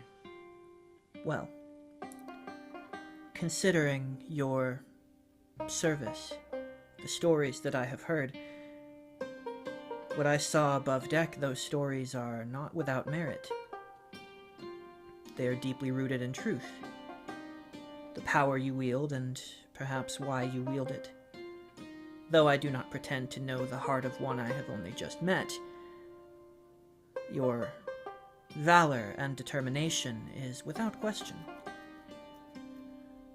Do not be mournful to rest in this space. Solomon would be pleased to know that these quarters will still be used by a valiant warrior, at least for a time. Thank you. And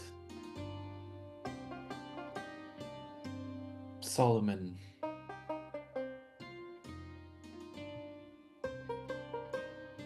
I'll carry his fate among the enemies of the Friends of Something 10 times over.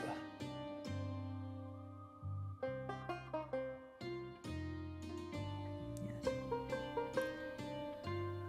Many roots from a single false metal tree. One thing that should never have been.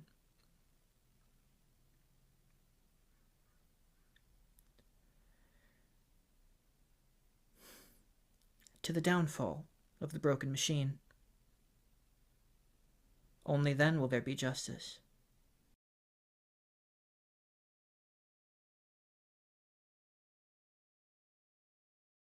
I think Noah will take a second and then ask, do you believe in Ferris?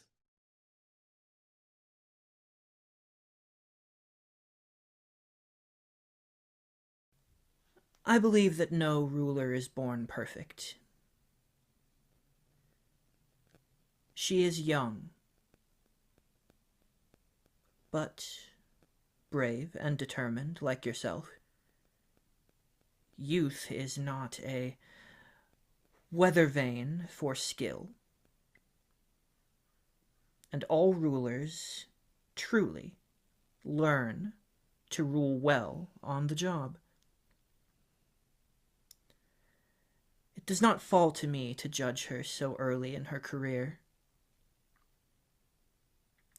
I believe in her cause, and I believe she deserves a chance to try to continue the true legacy of her family. If not her, then who?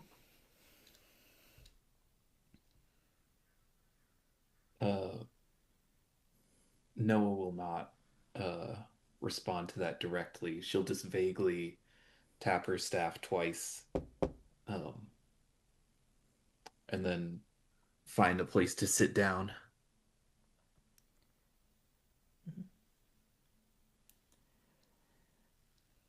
Forgive me my manners. Returning to not really the common tongue, but the tongue that you were speaking before. I am called Dworn Volko. I assume you already know my name is Noah. Well, I am about finished here. I will leave you in peace. Perhaps I will see you at this evening's meal. We will celebrate the lives and accomplishments of Flynn and Solomon. She'll nod her head. Um, and I think once she leaves, she'll take off her robes and her armor, but leave the mask on and uh, lay down on the bed give a big sigh, think about the day's events, and start planning her future.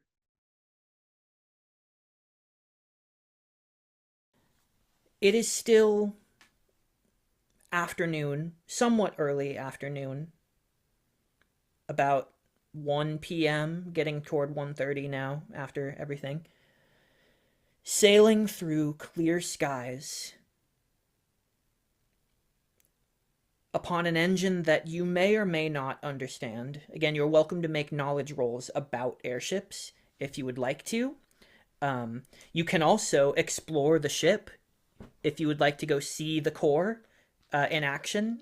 Yeah. You can do that as well rather than make rolls, or do both. Do both. You basically, what I'm saying is you have until mealtime to explore the ship at your leisure if you want to. That's an 11 with hope on looking at this core and being like, what the hell is this thing? I think I'm gonna go with Tizzy to check out the core, just because I know a little bit about these things. I will say before we do that, I am going to ask if there's any way that I can send a message out from the ship.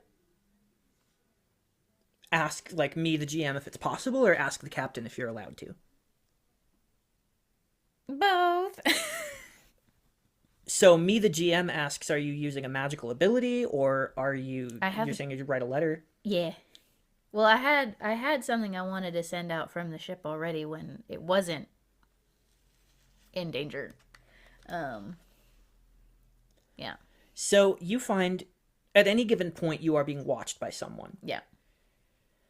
And when they see that you go to write a letter, they will, like, kind of stop you. I think the bosun will come up to you because, you know, he's the one handling ship's operations. So as he approaches, That's resin? No, the bosun is Finn, or Marco, but Finn is the nickname that everyone says. Marco Seraphin, aka Finn. Just to sort of describe what this guy looks like. He is a older adult, not quite middle-aged, half-elven man with deep dark skin, totally bald, body covered in tattoos of different kinds of fish and sea creatures and like sea monsters. It looks like every new type of sea life that he encounters, he makes a space for on his body. He comes up to you. He goes, so,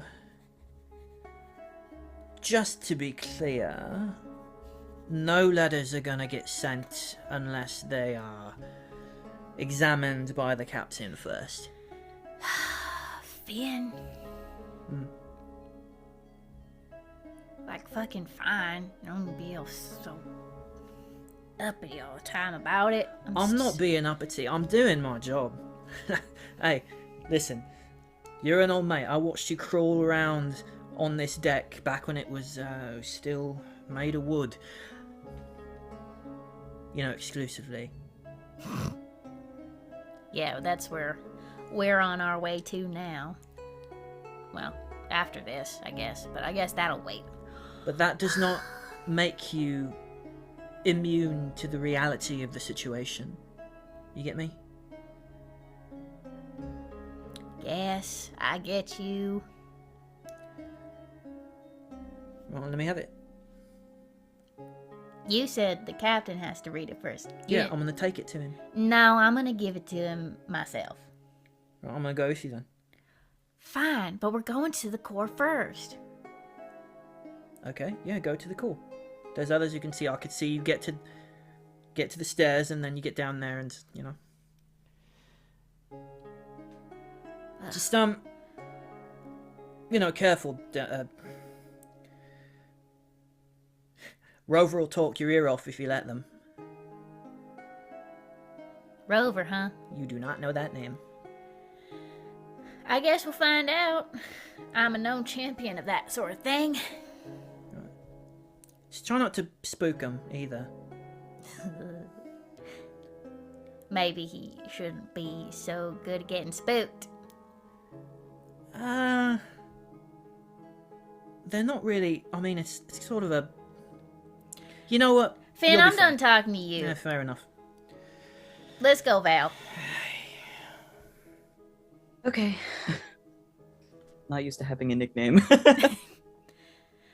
Oh, didn't you know? Everyone in the wandering place has a wandering name. We all get nicknames.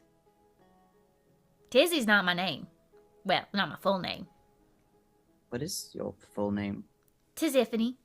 Or Tissiphany, depending on your accent, how you want to say it. I have a last name too, but it's not important. Finn is walking alongside you and is starting to branch off to go up, like back up to the helm. Yeah. While you like head down the stairs, and as you're having this conversation, the last thing that Finn calls out to you is, "Personally, I'd have gone with Larry." Oh, I'll take Val. Val is fine. We'll go with Val. Dude, that's why he's the bosun and not the first mate. But you prefer Tizzy. Well, yeah. Here's the thing about wandering names. It's my name as much as it is the name that I was given when I was born. And it's shorter to say. I think you'll notice that I like things to go quick. Hence, Valerian to Val. Val, I think, growing up in such like a rigid upper class position in society, everything about wanderers and the wandering place is just the way they work is so foreign to him. So it takes him like a second to kind of comprehend everything. Like, okay, he's getting there.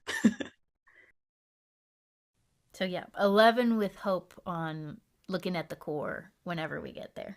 Okay. So you head down into an area of the ship that the illusion of wood is completely broken. It is a beating metal heart at the center of this ship. An entire deck that has been hollowed out. It might have at one point been like a secondary cargo hold. That has been converted into this monstrosity of steel and iron. You see at the center is this big metal cube with what appears to be a like glass circular windows on every side, and you can see within that arcane core suspended in a matrix of glowing blue energy, just holding itself aloft, and you see it just pulses like a heartbeat rhythmically, and every time it does, you see that blue light escape through a series of glass and crystalline tubes connected to other big pieces of machinery that are just pumping and cycling this, you think maybe arcane electricity of some kind. Whatever this is, it is keeping the magic of whatever's holding the ship aloft. The fans, you see, are actually electrically powered. There are huge industrial electrical generators that go from floor to ceiling. They're so huge, and they're pumping away with the pistons, and like you can feel the heat of the electromagnets inside of them. Each one connected to one of these giant box fans jutting out the sides of the ship.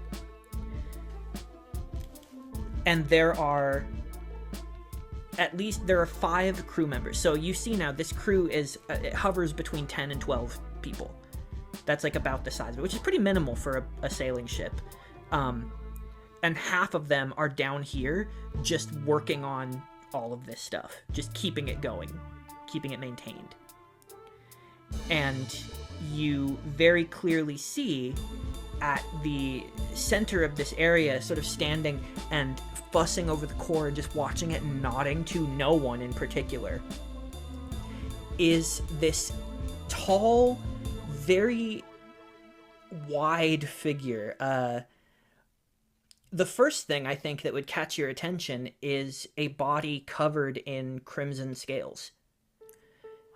You see they are wearing only a black leather vest that is open, revealing big, powerful arms, a body that was made big and strong, not really by exercise, but by work and a little bit by genetics. You see from behind a pair of long, floppy ears that sort of fold over themselves and dangle. And between them are a big pair of like stony textured black horns that curve up and out from the forehead and then sort of spiral back and then point straight up and out from behind their head. You see a tuft of thick black hair, kind of a mohawk, jutting straight up, standing up on its own, that sweeps up and back between the horns and between the ears and then falls back in this sort of mane of a mohawk down the back. They don't seem to notice that you're here. They're just sort of fussing over the cube and like nodding at it. Hey, new guy. Where you at?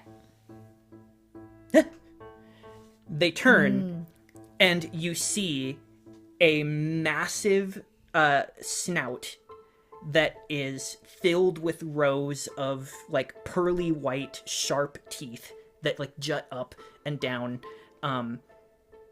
Kind of the front pair, there's like a little bit of a like flat bucktooth situation happening too though. You see a pair of big goggles that are dangling, like they're sort of held up by the horns, like they're pushed up and are suspended between the horns, So like cute. this. Big ol' yellow eyes looking at you. Big ol' blue and purple eyes blinking back. Nothing particularly noteworthy about the body, other than like most of their chest and stomach is completely exposed because they're only wearing this black leather vest that's open.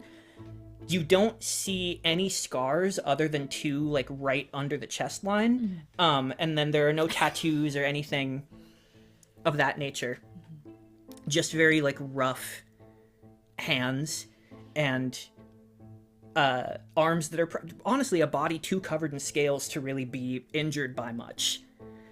And they wince at you in this figure that is like 2 or 3 times your size, like huge. You know that this individual is a Taltean, also known as a dragon blessed. Highly spookable. You must be Rover. Oh, I didn't know if I must be, but I am. And you must be the new ones?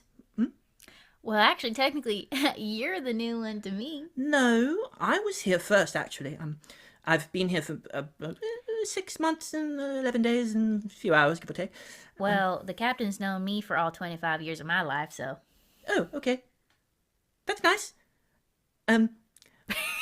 Would anyone care for a spot of tea? I have a device of my own making that I brew it in, and it has at the top a little sort of carving of a dragonfly that pops up when the tea is ready, as if to say, hello, would you like some?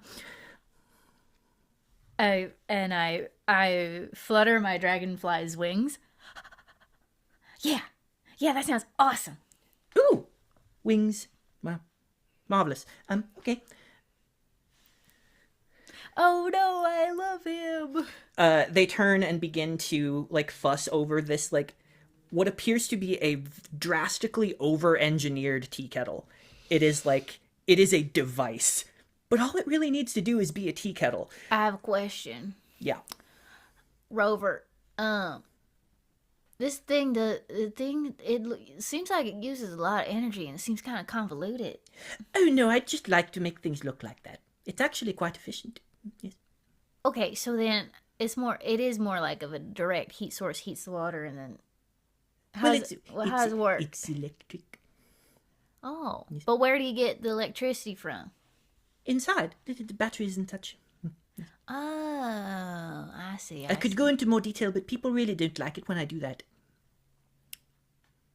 I mean, I get my electricity from the sky, so wouldn't really understand it. Is the thing. Ding! And it like a puff of steam rises from it. Oh! Well, I was brewing it before you got here, you see.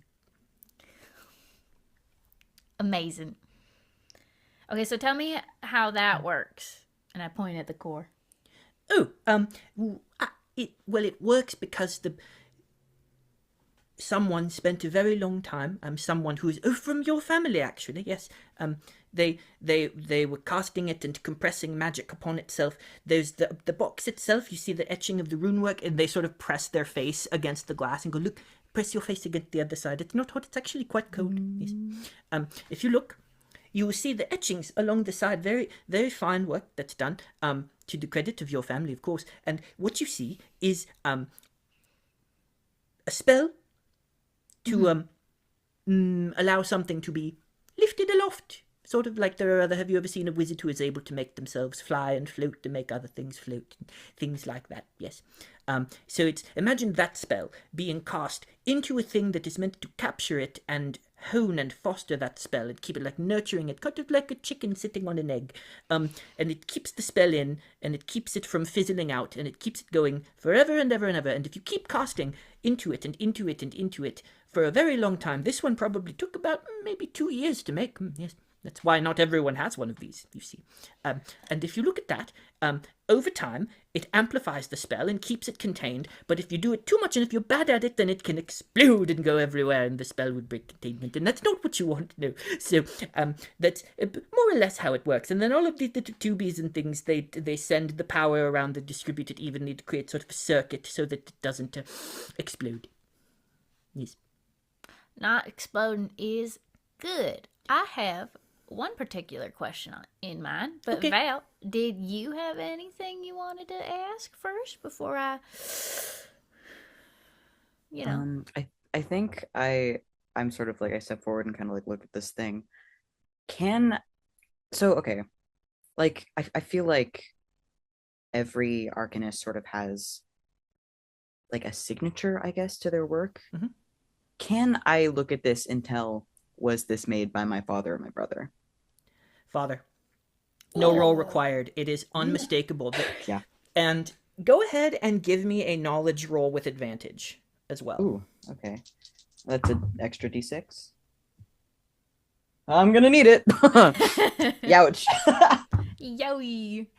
Oh, that's really sad. That's really sad. No, I believe. That is a 6. No! With fear. Okay. Oh my Oh, if I god. fail a roll with fear, I get a hope. Yay! Yay! So you're looking at this, and it is tragically above your pay grade. You are aware, I think just by virtue of being you do know that, like what Captain Cloud already said, is that, like, airships are not quite rare. They're borderline uncommon, but getting more common by the day. However, not common to common folk. The magic that is required is patented. Your family does it the best, but they do not share the secret of it with the rest of the world. It is not something that just anyone can do. There are rival houses that are trying to crack it, but no one can design one that runs as long and as hard and carry as much weight as what your family does. This, however, is beyond the pale. You have never heard of a single arcane core of such a small size being able to power a whole ship for this long continuously. Well, you're not sure how long it's meant to go on that roll, but this is like he has clearly refined the design, made it smaller, which normally a core to make a ship go, like a ship of this size, the core would have to be big, like the size of a steam engine, which would take up like this whole chamber pretty much. But instead it's just this little tiny thing suspended in a circuit that is like keeping it stable. But you figure as well, the circuit keeping it stable is because this crack mechanic was brought in to jury rig a ship that isn't supposed to run with one of these to run with one of these, right? If you plug this thing into, like, you know, one of your family's like industrial grade steamships, you don't even know what would happen. But this thing has not been rolled out to the public yet. This is the brand new model, and your brother was bringing it, as far as they know, bringing it to the Trifold Kingdom to bribe the people of the Trifold Kingdom. And your brother was Well, his real intention, that was what he was ordered to do, but his intention and his orders from Ferris Meridian were to surrender this over to the rebellion. And that much has succeeded. Do I know do I know that Lucian was originally supposed to take, like, under your family's orders, take it to the Trifold Kingdom? Or is that something only you know still? It came up briefly last session when you were, like, scrambling to talk about it, but very minimally. I don't think you have a lot of detail about that element.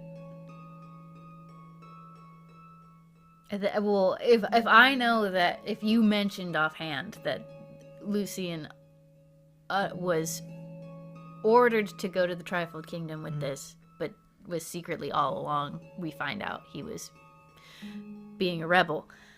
I think you see Tizzy, like, trying to do the math of, like, what even would we use this thing for in the Trifold Kingdom? Like, why would the Asterels want to take it there or bring it there?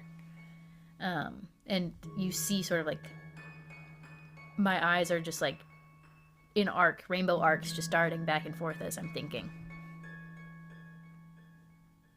I think Lucian's called myself my brother's name.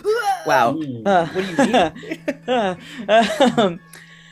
So Valerian is just sort of, like, looking at this arcane core, and there's a bit of like a horror dawning on me.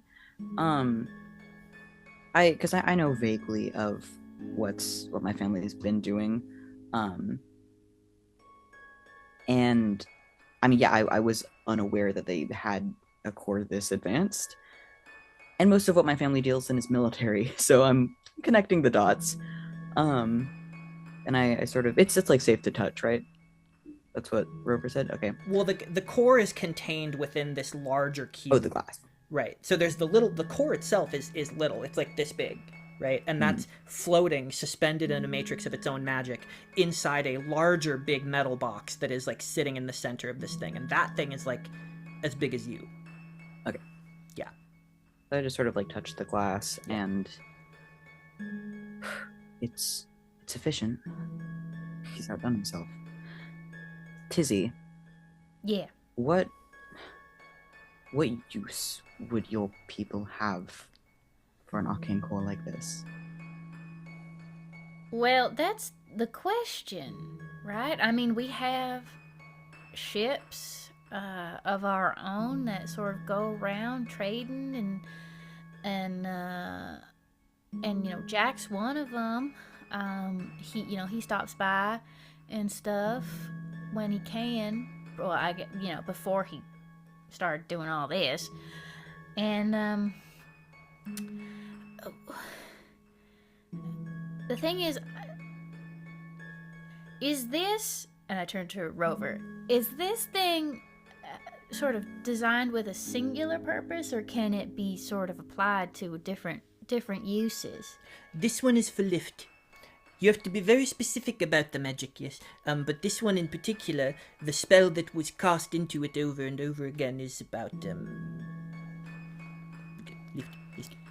So I'm not really sure what a lifting sort of spell would do for the people of the Trifold Kingdom. I mean, everyone in Braca, they can climb. Well, it has to power a machine, that much. You can't just take it and be like, lift me up, and then fly like holding a little cube. No, you have to actually put it into a machine with intention to make the machine fly. Right, but I don't know what machine they would want to use. Oh, I understand. I just wanted to clarify. I wasn't sure if you understood. I could excuse myself. Because to my knowledge, we don't really have airships or anything like that. You have, like, little sailing airships that can not, like, nothing. But, like, it can happen, but it's a big wealth and status symbol. Knowing what I know, there really isn't a huge use for this specific enchantment core. you can't imagine what you would need what they would need something so robust for Yeah. sure. Yeah. So I really don't know what your family was trying to achieve. Neither do I. All I know is that I've been aboard some of my father's finest warships. I've never seen a core like this. Not this size, with this efficiency. And I'm Yeah, you're not freaking here. I was about to be here. Yeah, you walk in right now. Yeah, Noah will walk in and say, there are a number of graduate students at Aotas that would kill to be able to study something like this. Well, hopefully they don't. I'm thinking also of who the current Primus of the Trifold Kingdom is. And I'm like, don't know what they thought they would achieve. Well, Valerian, your parents did tell you this before you were sent away. They told you the purpose of the mission in simple terms that they thought you could understand, right? But they essentially told you the leadership of the Trifold Kingdom is not playing ball, but they have to listen to their people. This was not a bribe to the leadership, this was a bribe to the people. Sort of a destabilization, in a way, to make the people of the Trifold Kingdom call for their leaders to accept this alliance. Sort of like mull that over. I remember that conversation.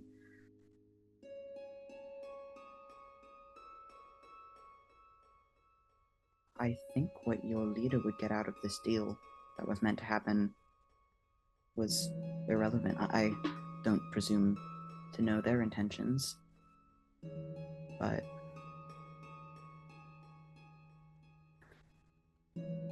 still, for the life of me, I can't decipher what this could have been used for. It's unlikely that it's good. Yeah, I mean, no offense, but based on your energy, when you talk about your family and your family is mentioned, and the way people talk about your family, and what I know very little about your family, but I know something. I don't think your parents are good guys. It's understating it. Yes, I've spent some time in Tinkertown. I never had the displeasure of... Oh, sorry, I don't mean to offend. I never met them personally, but they did, they've caused a lot of grief to people I'm not even sure if they know about. So, you know, I mean, I'm not going to tell you my whole life story right now. We've only just met, but I will tell you, I left there for a reason. I don't think it's very good. I think whether my parents know about what they cause or not is irrelevant. I don't think they would care. My father has always been a man of single-minded purpose, and it's never mattered who he tramples to get there. Shouldn't now.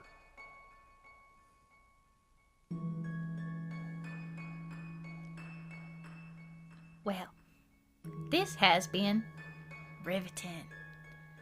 I have a letter to potentially be barred from sending. It was good to meet you, Rover. I'm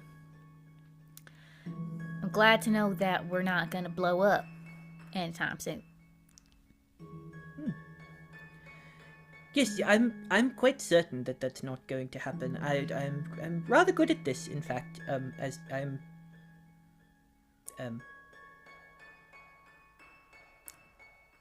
smiles with like fangs and buck teeth at you. I don't have any to-go cups. Please don't break my fine cups. If you are to take the tea up above deck. I'll just pour it straight from the kettle into my mouth. Oh, wait, that would be one way to do it, yes. Well, Wasn't that hot? That was very hot. I mean, all tea is supposed to be hot. You Yes, ever but forget there- your cup of tea and then it's like cold and it sucks? mm-hmm. Yes, that's part of what this is. It's supposed to keep it warm as well. Yes. But it's like a reasonable temperature. You notice it was, and you noticed like it wasn't boiling hot. It was like there's like a cooling mechanism. Something happened in there that like kept it the perfect temperature. See? I I told you, stand I'm very corrected. good at my job. Non-human to non-human communication. I just knew. Well, there's a little bit of human in me, but that's neither here nor there. No one here is entirely human. Oh, that's true. Mm-hmm. So you really just said all of us They're communicated. just so... Are you actually like physically flicking my ears right now? Not flicking, but just like, you know, like if this is the point of your, it's just tap tap tap tap tap tap. Well, that's not very sure- nice. You should probably have asked him first before you did that. They take a notable step back away from you. I have made a social blunder. I'm going to the captain. Well, they didn't do it to me. I was just pointing it out. But okay. Well then, Valerian, do we want to see if we can watch this go down? Why not? We'll follow after you. So you go up to. Actually, I think at this point now it's been a little bit, so he's no longer in his cabin. I think he's going to take a shift at the helm. He is still overseeing things and wants to. You can tell he wants to be doing something. Yeah. Right now. So he is steering the ship at this moment. He sees you coming. He goes, "Did I hear something right about a letter? Yes. Right, let's have it then." What am I not allowed to say? Well, I haven't written it yet because if it was intercepted- someone interrupted me. If it were to be intercepted, anything that would lead back to our location, who we are, what we're doing,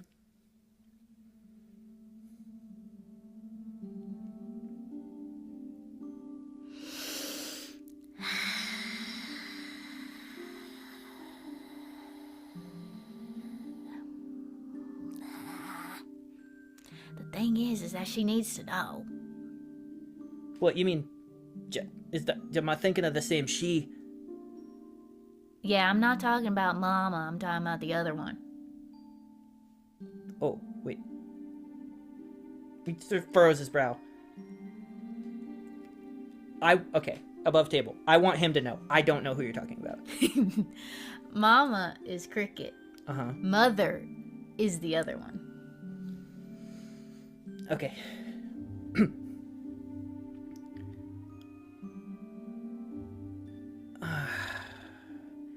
That is a dangerous game you're playing there. Not about this, just about me.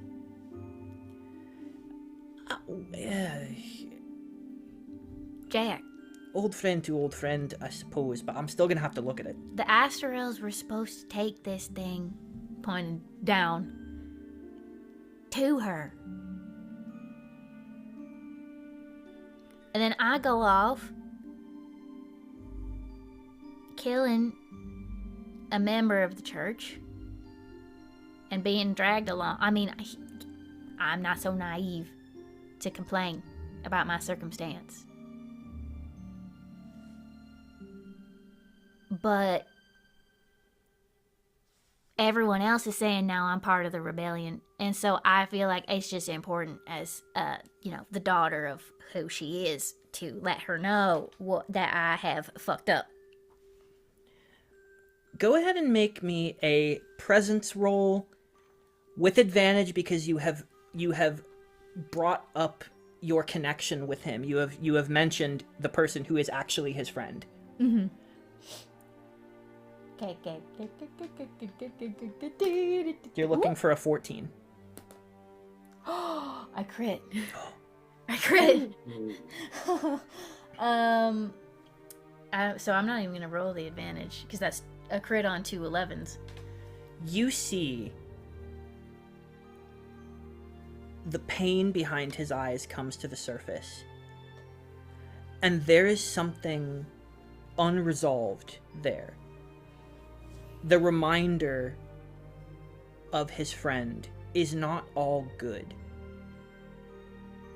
And yet, that open wound, the desire for whatever that is, and you're not sure what that is, but the desire for that to start to heal, the part of him that is still reaching for that person who he trusted to get on the same page as him,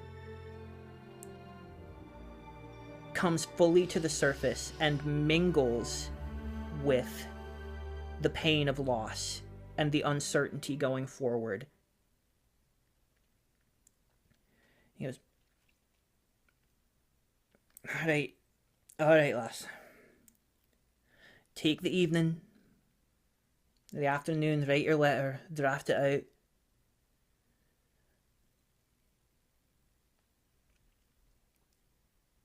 And then we'll send it after supper. Okay? Is that good enough? Yeah, that's good enough. Alright. Is there anything else?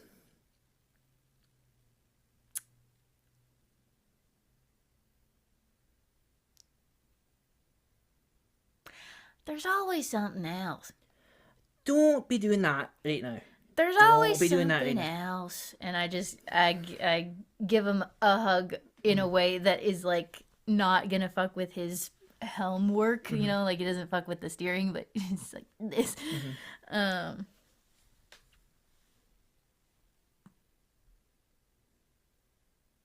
Yeah, and I think I stay there as long as I'm not actually impeding his ability to steer the ship. Okay. Sort of head on shoulder. On that, as the day continues on, you make headway. You reach the point where you are out in open ocean. You watch day turn to night as the activities of the ship continue. Shifts change. Some people go to sleep, begin the night watch. Others begin the night watch.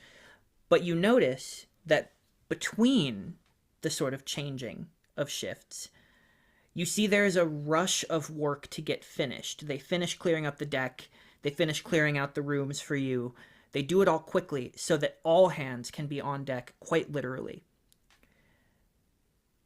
And that evening, as the sun goes down and the stars come out, you watch the entire crew rally to pull up these foldable tables down from the galley. They bring them up and set up this long table on the deck itself.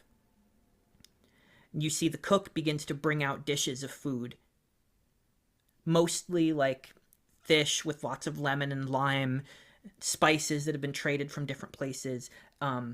This very fragrant smell begins to waft out of the ship, and the steam cloud of that, though there is no steam cloud from anything, there's no fuel involved in how this ship is propelling. And you know that's a very deliberate choice on the captain's part.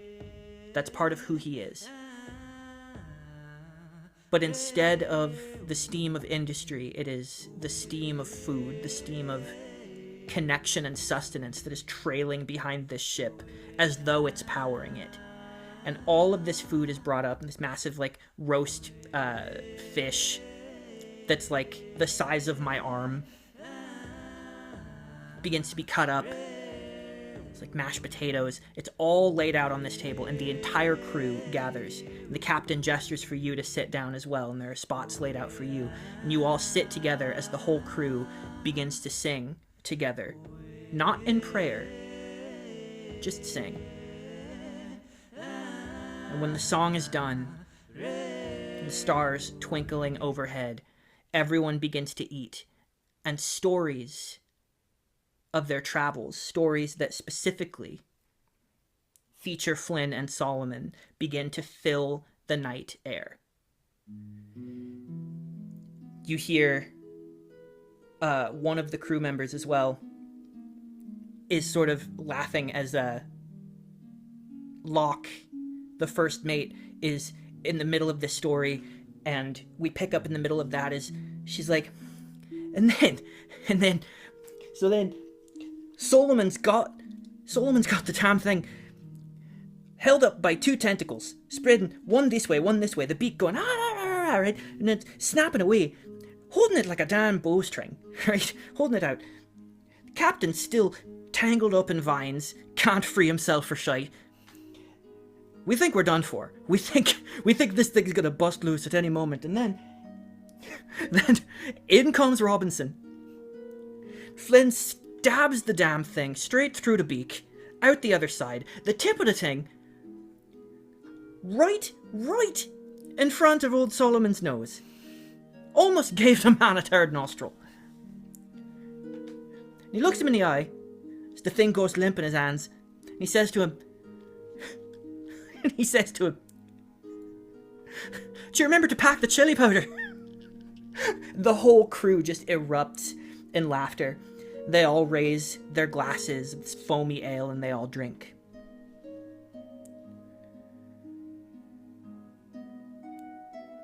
The meal goes on much longer than a meal normally would. Far after all bones have been picked clean, all plates have been completely emptied. They all choose to stay and be with each other here, under the stars, between the stars and the ocean. And all the while, Maybe watches, sitting on the other end of the table, with her chin resting on her knuckles, and her eyes big and green and telescoping, as Isla watches this entire exchange and maybe smiles a sad smile. And that is where we will pick up next time. Whoa! Oh, so sad. Hey, remember when I said that they weren't red shirts? Why would you do that? Oops, I was wrong. Oops. We're getting into it now, gang. Oh, man. So, next time, the party will arrive at the living island of Isla. And what we do and where we go from there remains to be seen. Until next time, keep it clockwork. Whoa! Yeah. Tick tock, Whoa. tick tock. Bye! Bye! It's fine. It's fine. I've got. Ooh, no. Okay. They hate when a white boy get a little motion. I hate when a white boy get a little motion. I will be wearing the silky with the bust down. And this ain't Mossonite. Trust me, I'm a man of my word.